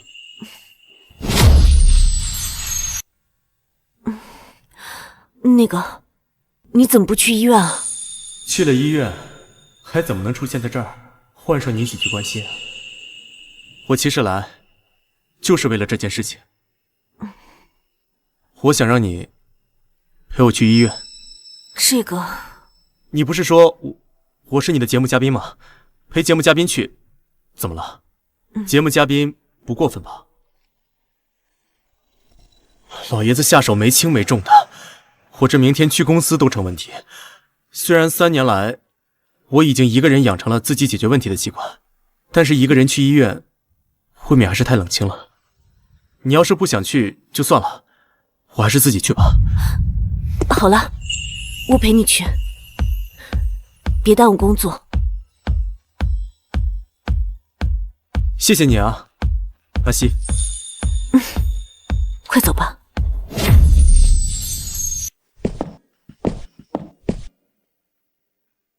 你先坐着，我去挂号。阿西，你真的回来了吗？你先松手，我去挂号。我等你回来。对不起。不好意思。是你啊？我们认识吗？3年前你母亲在这里治病，我是她的主治医生，我姓陈，还记得吗？陈医生。还没想起来啊？你母亲当年病情危重，签了2次病危通知书，手术费要50万。你当时走投无路，在医生办公室门口啊跪了我半天，求我减免费用。那模样啊，我现在还记得呢。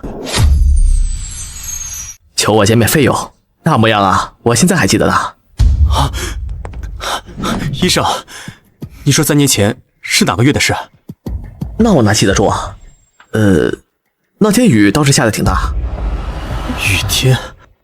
后来你筹到了钱，手术也很顺利。可是你母亲手术过后没见你多高兴，反而更憔悴了，身体虚弱的呀，像是一阵风就能把她吹倒似的。我当时还在想，你不会为了筹钱做了什么傻事吧？我也没敢多问。但现在看你过得这么好啊，我就放心了。你母亲后来复查过几次，恢复的不错，最近没什么不舒服的吧？谢谢你记挂，我妈她挺好的。那就好。这位是你男朋友？这位是你男朋友？不错不错，小伙子看着很有精神，帅气又多金，你啊算是苦尽甘来了。医生，当年我女朋友和母亲的事情，我不在身边，很多事情都不知道。都过去了。医生，麻烦你告诉我，你还想知道什么？从他母亲住院到发病危通知，也就1个星期。可这1星期里啊，你女朋友一天打3份工，眼睛熬得通红，身体还要硬撑。在医院里啊，这种事情屡见不鲜。可是每每看到她，我还是心疼不已。小伙子，你也不要多想。这筹钱的法子是什么？我不知道，但我知道至亲将死，举目无望是什么滋味。至亲躺在病床上奄奄一息，而家属在医院门口对着天空，对着老天爷做1颗头，求个活命的机会。这种事情我看了20年，没经历过的人根本不知道是什么滋味。原来当年洛西突然嫁给有钱人，不是贪慕虚荣，她是为了母亲的手术费。那些我以为的背叛抛弃，全是她走投无路的选择。该说的我都说了，小伙子，你女朋友是个孝顺的人，这份心性啊绝对错不了。你以后啊一定好好对人家，千万不要辜负她。谢谢医生。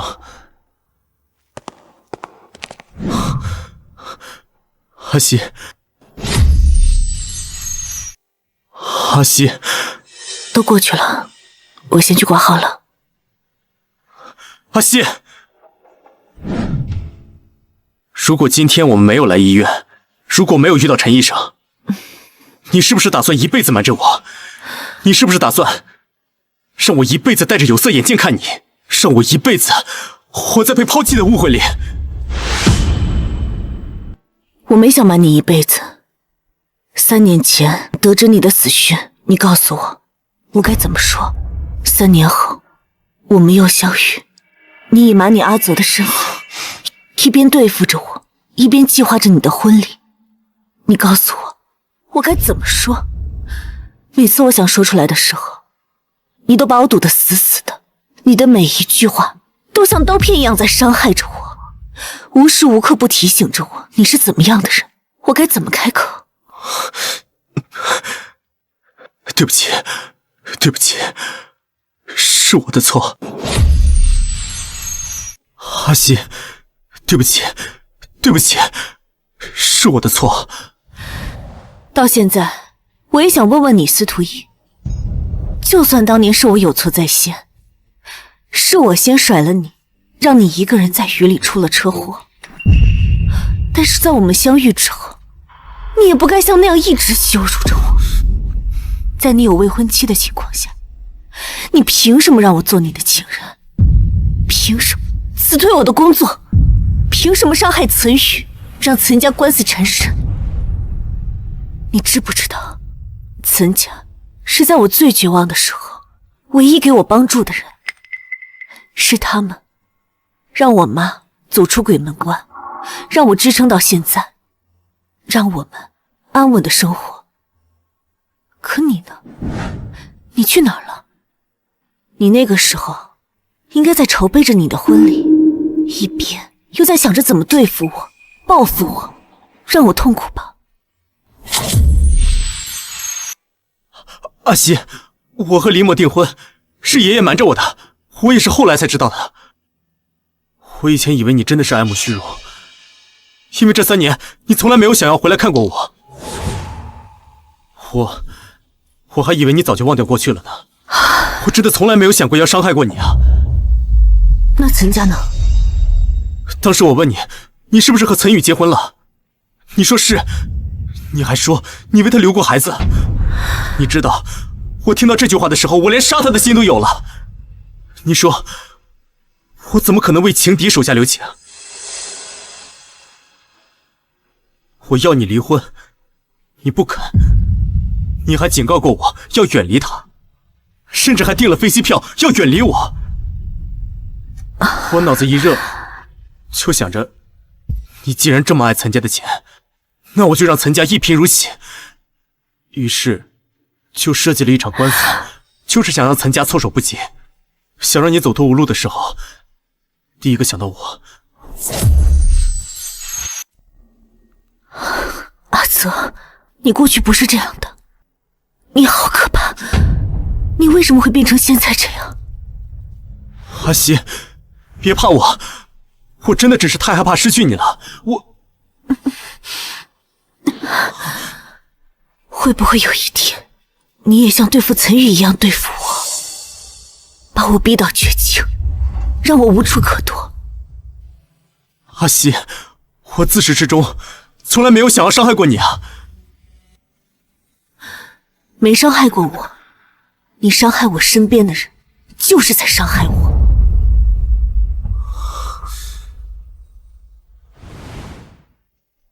这3年，我经历了很多，脾气也改变了很多，我连我自己什么样，我都已经不知道了。可是我唯一清楚的是，我再坏，我再可怕，我再不择手段，我也不会再伤害你的。阿西，你还想让我怎么办？我真的只是不想再失去你了。司徒一，别叫我司徒一，我还是更喜欢你叫我阿泽，像以前那样。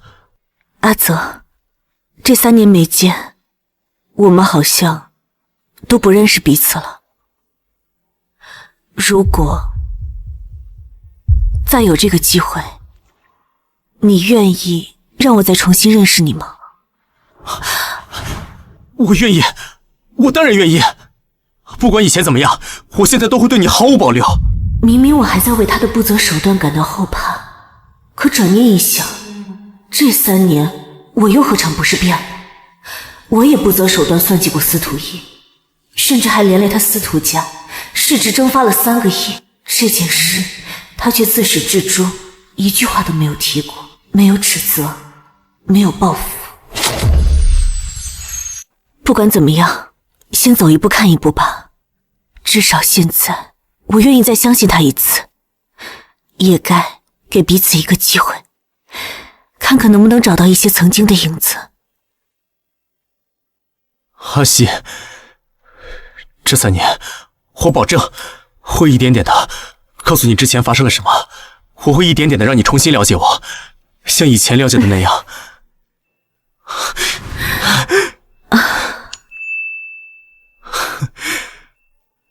这个拥抱，我真的等了很久了。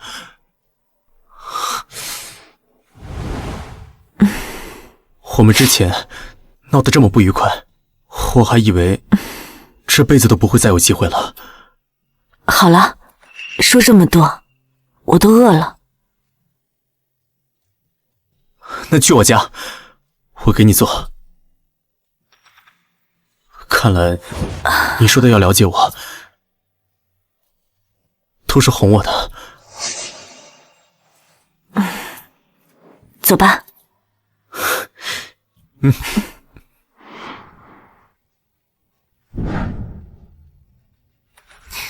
易总，厨艺不赖呀。这算什么呀？当时我在老巷子里，我还来你家厨房给你做过番茄鸡蛋面呢。那个时候你吃了2大碗，说比你妈做的都好吃，你忘了？我记得那个时候你把鸡蛋都炒糊了，我怎么可能忘？我那是故意的。当时你一直嘟嘟囔囔的要吃这个，我怕你营养不良，所以就做的难吃了一点。可是你后来偷偷跑到厨房，把炒糊的鸡蛋都自己吃了。你都知道？我那个时候就想，怎么会有你这么傻的人，宁愿自己受苦，也怕别人吃不到好吃的。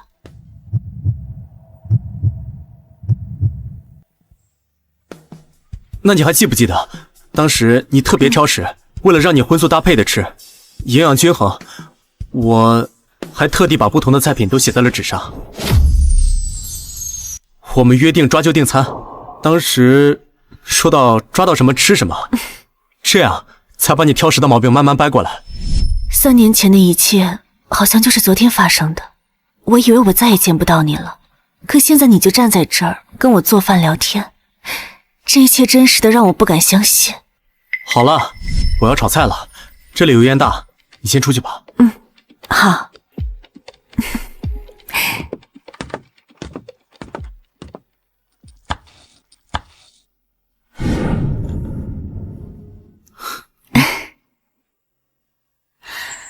怎么了？我想到一句话，说抓住一个人的心，要先抓住他的胃。我那个时候从海边把你捡起来，我当时就想赶你走，可没想到你做饭这么好吃，我就想再收留你10天，10天之后再把你赶出去。可没想到，我当时知道你不太喜欢我，但是我还是厚着脸皮不走。当时我失忆，还加上受了伤，我这个伤肯定是人为的，一看就是人为的，我就还以为有什么仇家盯上我了。再加上我没钱，我也不敢抛头露面，也不敢去医院，所以就只能在你这儿跟你虚以委蛇。我就在你这边帮你干点体力活，然后时不时的在你面前脱下外套，跟你搞暧昧，希望能够多待上几天。原来是这样，我原本以为你只是失忆，可没想到你这些都是演的。你不该告诉我这些的。我观察了你几天，我发现你这个人善良、聪明且没有戒心。普通人想要利用你的话，确实很难下得去手。但是我当时失了忆，性格、内心都是司徒意，所以当时利用你的时候，我并不觉得愧疚。你别说了，甚至我当时还想用你的身份证盗刷你的信用卡，然后马上一走了之。等我渡过难关，我再回到我该回的位置，然后双倍还给你。我说你别再说了。我当时本来已经计划好了这一切，但是我没有想到，我却爱上了你。有好几次，我看到你跟我买衣服的时候，跟店家讨价还价，其实省不了几个钱，但是你说这只是一种方式。你说你知道店家能赚多少钱，因为你妈妈以前也是开衣服店的。这种讨价还价，只是向店家证明你不是冤大头，为了让你买东西更加安稳一些。我当时站在旁边，我突然慌了，我没有想到你居然是这么聪明，这么有城府的一个人。我发现你没有我想象中的那么好糊弄。我之前总想着，我靠暧昧，靠我耍一些小心思，能够让你更喜欢我一些，让我能够更好把控局面。但是我看到你讨价还价的时候，我突然慌了。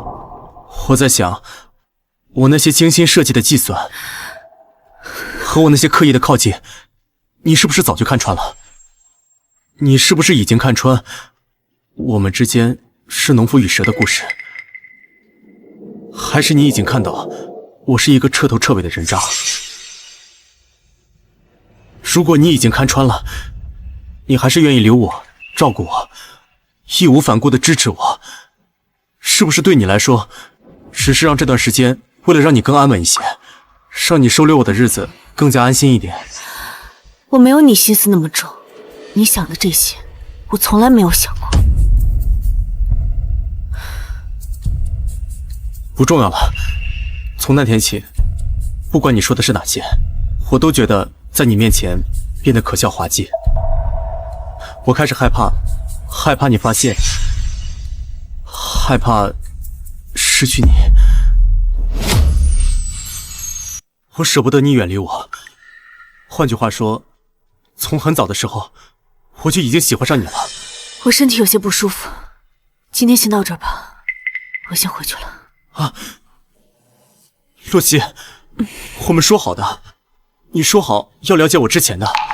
阿曦，我说这些是为了让你重新了解我，是你说我们要重新彼此了解的，我做到了。我了解了，只不过需要一些时间。你别不理我呀！我没有不理你，只不过我现在很乱。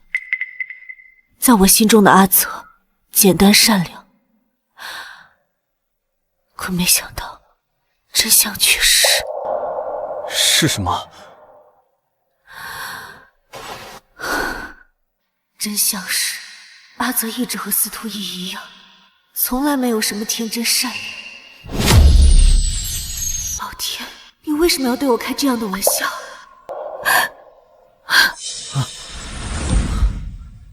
对不起，阿曦，我知道错了，你打我骂我都可以，但这些真相我必须让你知道。既然你选择和我在一起，我必须得让你知道全部事实，不管好的坏的，你都得认。你凭什么觉得我会接受你的一切？那些谎言算计，我怎么接受？我甚至觉得我从来都不认识你啊！我不要我不认识你，我要你爱我。阿曦，刚才你就当做开玩笑的，你就当做什么事情都没发生过，好不好？我现在觉得我后脊发凉。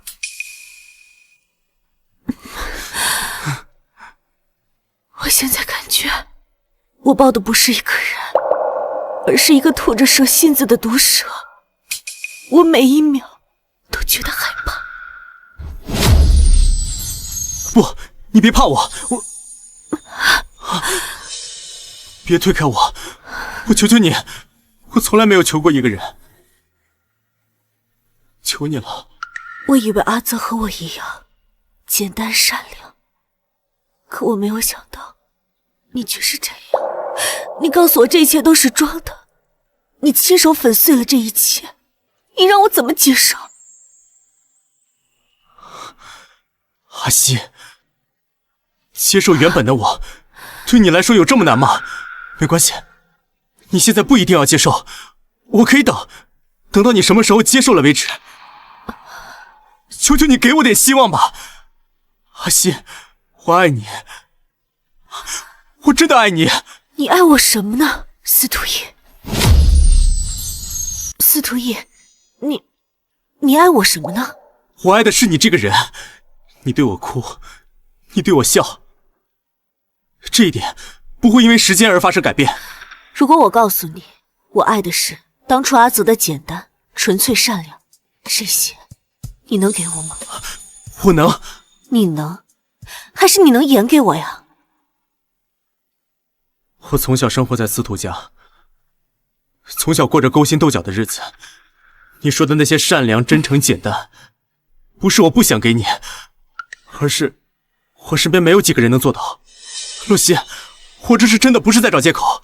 我知道，我都知道，你的过去让你不能这样。洛曦，这个世界上没有第二个人像你一样懂我，我不可能再放你走了。你别不理我，你说话呀。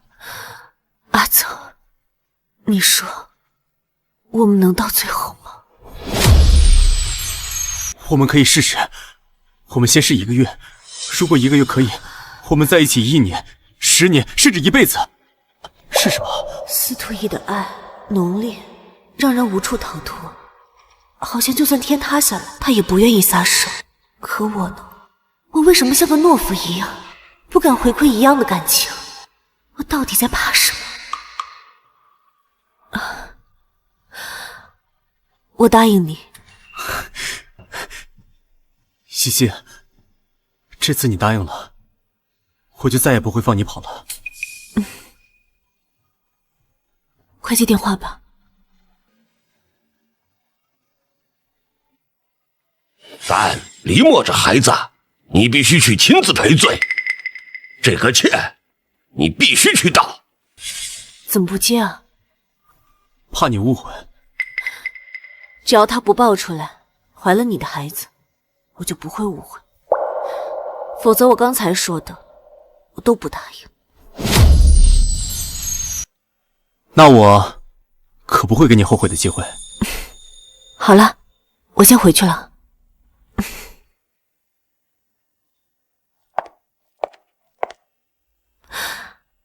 对了，司徒一，你能送我吗？这里是别墅区，不太好打车。不能，因为我不想让你走。行，那我走回去了。啊！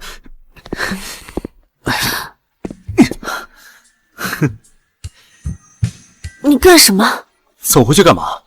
跟我去卧室还差不多。哎，啊！如果想洗漱的话，卫生间在那边。好，我知道了，你先出去吧。要抓阄吗？什么？下个星期的食谱，抓到什么就吃什么。能不能先不抓了？我想先吃上一桌满汉全席，带我吃些好吃的。好，听你的。你会不会觉得我很作啊？你为什么这么说？你堂堂一总，今天对我低三下四好多回了，现在又要给我做饭，这样想起来，我是不是挺难伺候的？不像别的情侣，每天甜甜蜜蜜的，不像我又哭又闹。那你有没有想过，我们因为一桩误会，整整错过了3年在一起的时间，甚至重逢后，我还如此怨恨你，化作阿泽的弟弟来戏弄你。我们兜兜转转，最后好不容易才在一起。你说要是作的话，那我跟你半斤八两。那这样说起来，还是你假扮成阿泽弟弟更作一点，就知道欺骗我。那你不是也被我骗到了吗？其实那天你在太阳下中暑的时候，我就已经后悔了。我明明知道你在意我，我却还是拿那些目的的事情来逼你。现在想想，是我害你这么痛苦的。你问我是不是看到你痛苦，我就开心？你说呀。算了，还是去给你做满汉全席吧。哼。等等，房间太大了，我一个人挺害怕的。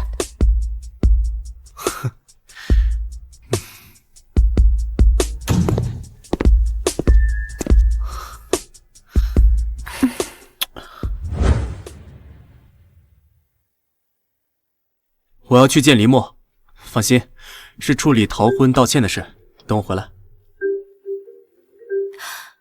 喂，岑宇，怎么了？听你的语气，好像挺开心的。最近遇上什么好事了？你和司徒逸……我和司徒逸在一起了。喂，岑宇。那什么，伯母最近来江城医院复查病情了，有空来医院看看罗伯母吧。好，我现在就过来。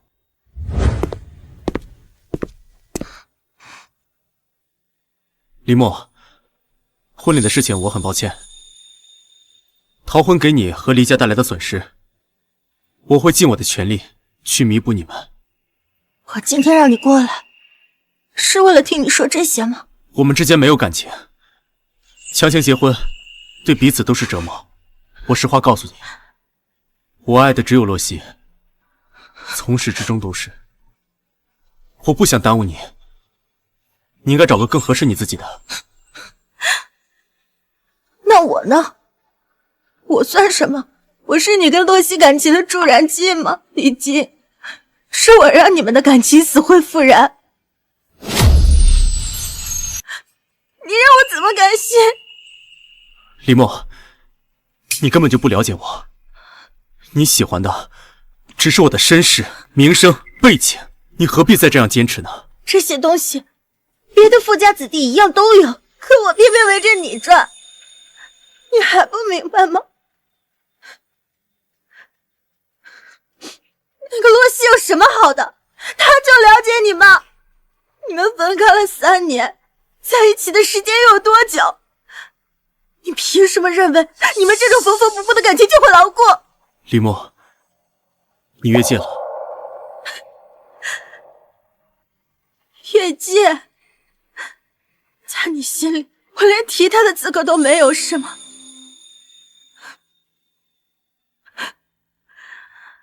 除非你告诉我，他有多爱你，爱得比我还要深，我就彻底放下你，绝对不会再打扰你。你告诉我，你一字不差的告诉我。感情的事情说不清楚，我爱他，他爱我，这就够了。够了，是你没有被他坚定的选择过吧？其实你心里也没有底，怕他没有那么喜欢你。你说他没那么爱我，那是因为你根本就没有看到过他为我担心的样子，你没有看到过他为了找我的时候有多执着。我拿墓地逼他的时候，他吓得都要哭了，他还是没有放弃我。你说这不是爱我吗？我自私狭隘，阴暗狡猾，他知道我是什么样的人，但是就连这样子，他也没有想过要放弃我。你说他不是爱我吗？这世界上再也不会出现第二个人像洛西一样爱我的人。我们之间的感情比你想象的要牢固，你不用想着来拆散我们。我今天过来就是为了跟你说清楚，我们之间到此为止吧。司徒一，你难道要为了这个洛西对我一丝情意都不留吗？一句人话都不肯说，你以为你和洛西能够安安稳稳在一起吗？你以为你们能够长久吗？你今天就这么走了，你一定会后悔的。司徒爷爷知道你为了洛西逃婚，又劝不动你，今天一早就已经去了江城医院找洛西。他老人家怎么可能容忍一个女人毁了司徒家的联姻？我本来想着告诉你，但你今天对我如此冷酷无情，我凭什么要告诉你？就让你蒙在鼓里，让你和洛西永远不得善终。阿西，我这边刚处理完，你想吃什么？我去买。什么？你在医院？洛西在医院啊，我们一起去看看吧。放心，我绝对不会打扰到你们二位。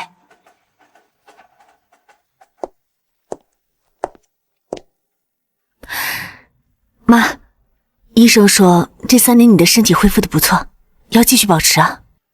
妈的身体，妈心里有数。西西啊，妈有个事儿想问你。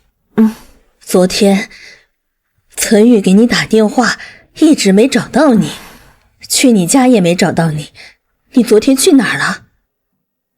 或者说你去了谁家过夜了？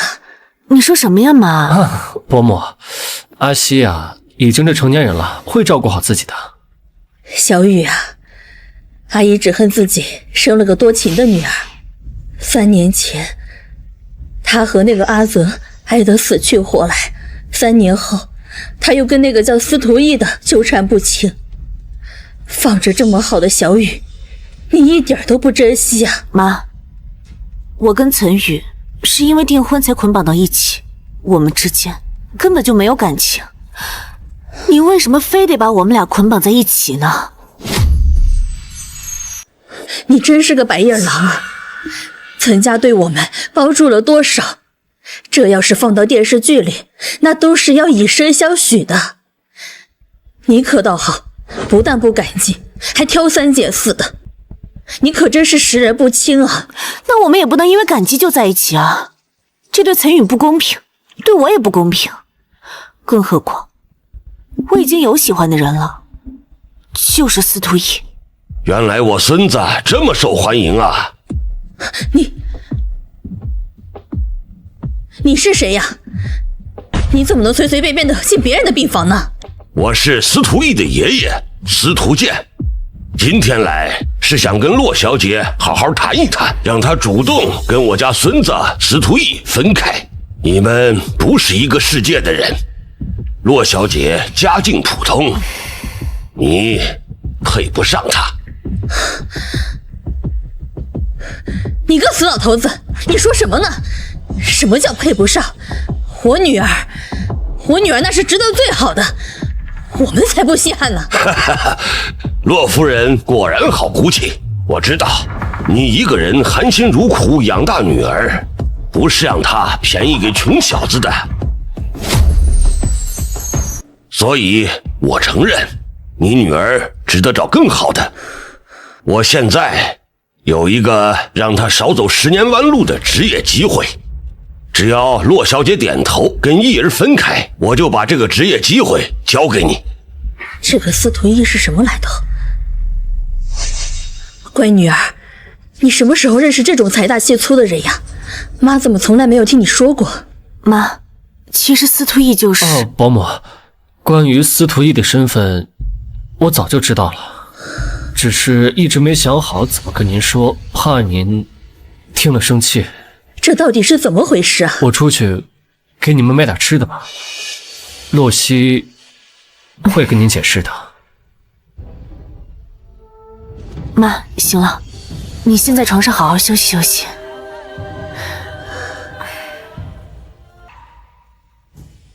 妈，我喜欢司徒逸，其实就是因为他就是当年的……行了，洛小姐，别在这儿浪费时间了，你就说你答应不答应吧。我不答应。洛小姐，别急着拒绝我。我查过你母亲的病历，3年前做完手术，病情一直迟迟不见好转。不是你照顾母亲不尽心，而是跑遍医院，一直没有找到合适的治疗方案，最后也只能保守治疗，对吧？我在国外认识一批很有资历的医疗团队，他们商量过你母亲的治疗方案，有望彻底根治。洛小姐，这个机会有多难得，不用我多说。只要你和逸儿分开，不仅你母亲能够康复，你之前想要的稳定生活、好的工作，我都能给你。这对你、对司徒家都是最好的选择。我妈病了3年，也痛苦了3年。这3年里，她每天睁眼第一件事就是吃药，5颜6色的药品装了满满一抽屉，什么好吃的都没吃过。楼下的老太太每天早上跳广场舞，她只能坐在窗边看着，连下楼散步都是奢望。我每天看到她这样，心里像被刀割一样疼。我何尝不想让她快点好起来，可让我跟司徒逸分开，我又怎么甘心？女儿啊，妈熬了3年，这个病啊，很多时候妈真是想一死百了，省得拖累你。可是妈不能啊，妈还没看着你结婚，还没看到你过上更好的生活。你从小就是一个聪明的孩子，学习比任何人都努力，你能够更好，你能够比别人更优秀，比别人赚更多的钱，你不应该止步于此。可是你始终是放不下儿女情长。是啊，这也是我一直想不通的问题。怎么会有人傻到为了爱情放弃唾手可得的利益，还有能让自己和家人彻底翻身的机会？洛小姐，别犹豫了，告诉我，你的选择到底是什么？你难道就不想知道洛西会选择什么吗？听你说洛西会坚定选择你的时候，我差点就信了。怎么，现在不敢听了，怕他不会选择你。我知道，这个选择很为难，一边是母亲能够康复的机会，一边是和爱人的相守。换做我，恐怕也找不到更好的选择。这样吧，我不逼你说出答案，但是我会给洛小姐3个数，在我倒数到1的时候，只要洛小姐出声，无论你说什么，我就当是你答应和我孙子分手了。3、2，就算他会选择你，我也绝对不会祝福你和洛西的。怎么会这样？3年前的选择竟然再一次摆在我面前。司徒一，为什么这段感情越走越难？等等，洛小姐出声，就算是同意和我孙子分手了。西西啊，妈知道你受委屈了，要不你就和司徒一分手吧，以后还有什么意义找不到呢？一儿，听到了吗？等等，洛小姐出声，就算同意和我孙子分手了。看到了吧，这就是你费尽苦心心爱的女人。一哥哥，他不值得，不值得。这些都是爷爷安排的，对不对？是爷爷让我带你来的，那又怎么样？我们的目的只是想让你知道，他根本就没有想象中那么爱你。你的目的达到了，你满意了吗？司徒一，你凭什么凶我？这一切都是你咎由自取。你问我满意了吗？我怎么不满意？我满意的很。现在的你和我又有什么区别？你爱的人根本不爱你，你又有什么特别的呢？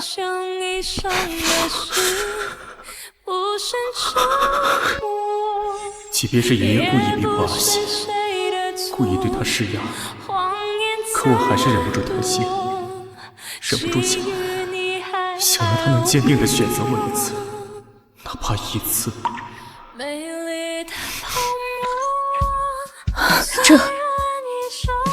这不是阿泽吗？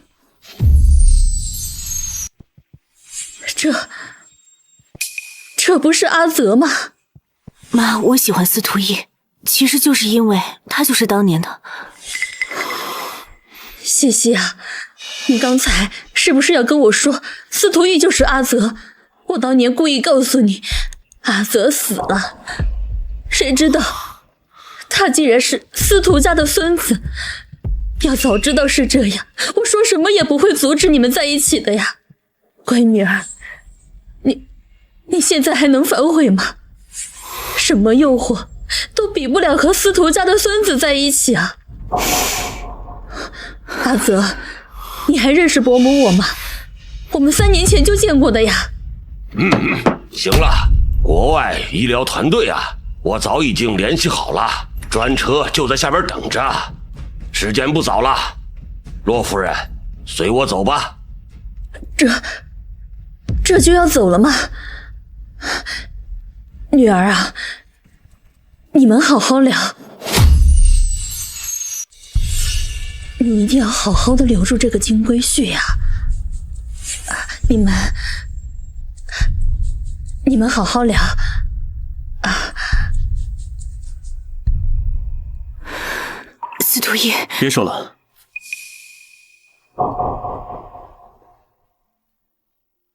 伯母需要治疗，这很正常，毕竟不是谁都有机会能得到根治病痛的治疗。我想，我能理解3年前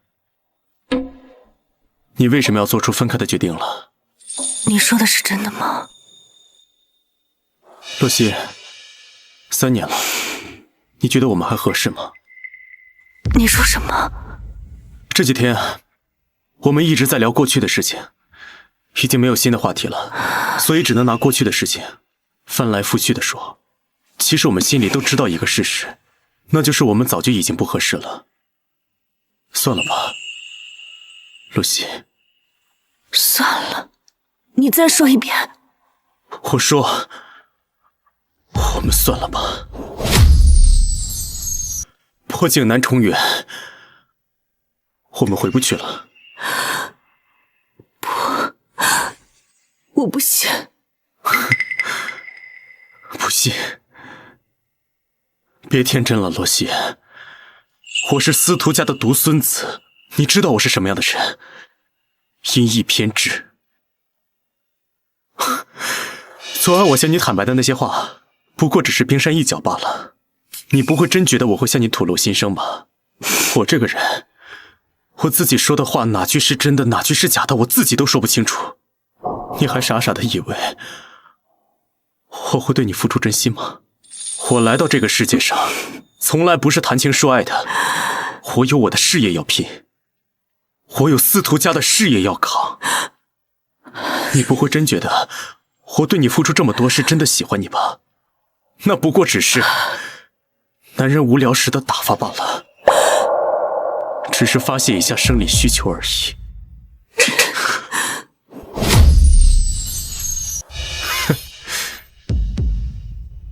不过说了几句实话，就动手啊！你这种人，就是随意践踏别人的真心吗？你又何尝不是在践踏我的真心？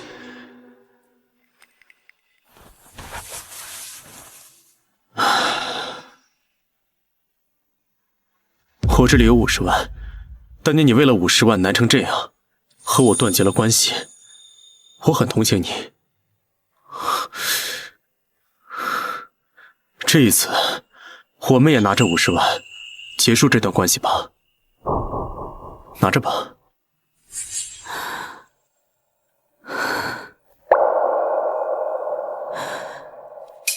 我真是可笑，也是有钱人怎么懂普通人的难处，更不会知道以真心换真心。随便你怎么想，我们到此为止吧。站住！你还想干什么？你说的分手，我不同意。除非你跟我玩一个游戏，我在纸条上写分手和不分手2个字，我们抓阄决定。抓到就是我们最终的结果。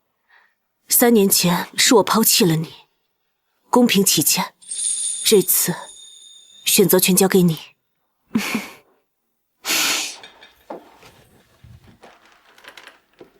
别幼稚了行吗？我已经不是3年前那个过家家的小男孩了。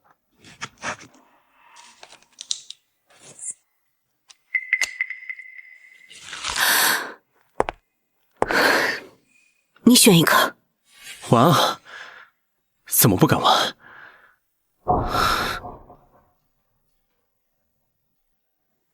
选好了。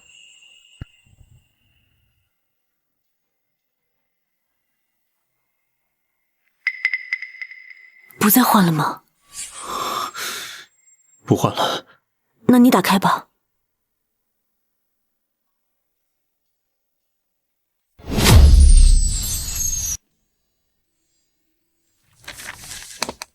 如果我手里的字真的是分手，是不是就真的要结束了？怎么不打开啊？别再这么幼稚了行吗？我们到此为止啊！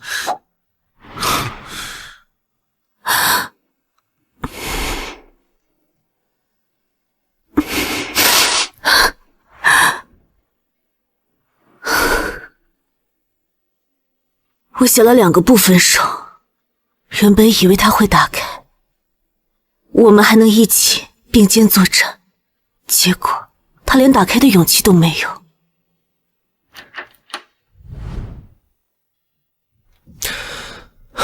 洛希，你别这样，你就不能看看身边关心你的人吗？为什么就不能让自己早点解脱了？没事，一切都结束了。估计我妈等我等着急了，我先走了。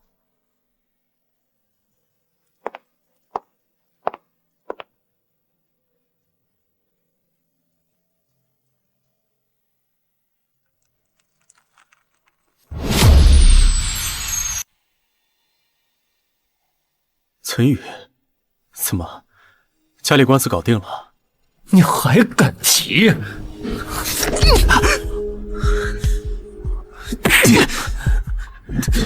你伤害我最在乎的人，就是在伤害我。别他妈惹老子！我就纳闷了，他明明知道你是什么样的人，为什么还会和你在一起？哦，你呢？你又做了什么？你让你爷爷来医院羞辱他，你还在一边看戏，怎么样？在门口看戏，爽不爽？看着自己的女人被这么羞辱，你就这么无动于衷吗？你都看到了？我不仅看到了，我还看到林墨，就凭三言两语的挑拨，你就信以为真了，就认为洛熙她不够爱你。你是傻叉吗？你给我闭嘴！你懂什么？司徒叶，我告诉你，你就是个懦夫，连保护自己女人的勇气都没有，还有脸在这儿跟我横。司徒叶，你要是真的在乎洛熙，就去跟你爷爷去对抗吧。可你呢，在门口连个屁都不敢放，眼睁睁地看着洛熙独自面对你爷爷的逼迫，他被羞辱的连头都抬不起来啊！怪不得你对付我们家的手段会如此龌龊。你们司徒家都是一路货色。你给我闭嘴！你除了会和洛熙置气，让他受委屈，让他不知道你什么时候真心，什么时候假意，你还会做什么？啊，说啊！你就仗着洛熙喜欢你，就从来不珍惜他吧？那3年是我陪他走过来的，但偏偏抵不过你作为阿泽和他相处的那半年。你说说，老天，为什么这么不公平？我看着他思念了你3年，哪怕最难熬的时候，也没忘了你半分。可你呢？就因为林墨的几句挑拨，就计较他够不够爱你。司徒玉，你说，你可不可笑？你说他爱我，那他为什么从来没有坚定的选择过我，哪怕偷偷骗我？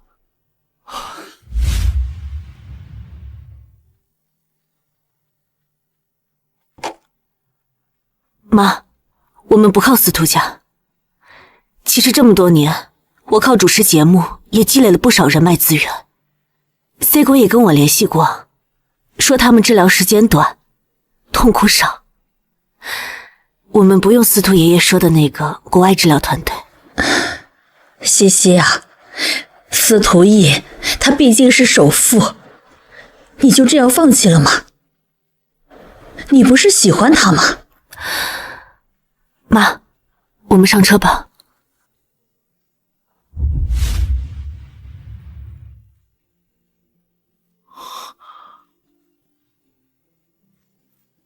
他从来没有不爱过你，是你从不肯信任他过一回。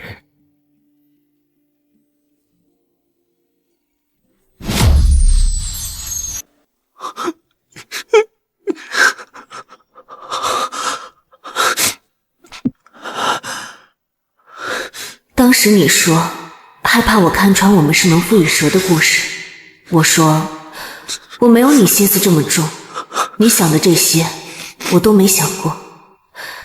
其实我撒谎了，我怎么会没有察觉呢？你利用暧昧跟我迂回周旋，好让我多收留你一段时间。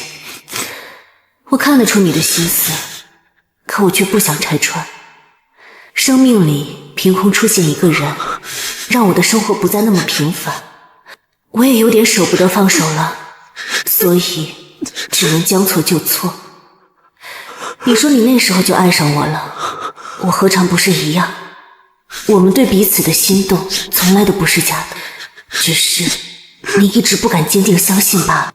司徒叶，这次我把决定我们感情去留的机会留给你，无论最后我们走向哪里，我都祝你岁岁年年平平安安。西西，司徒义，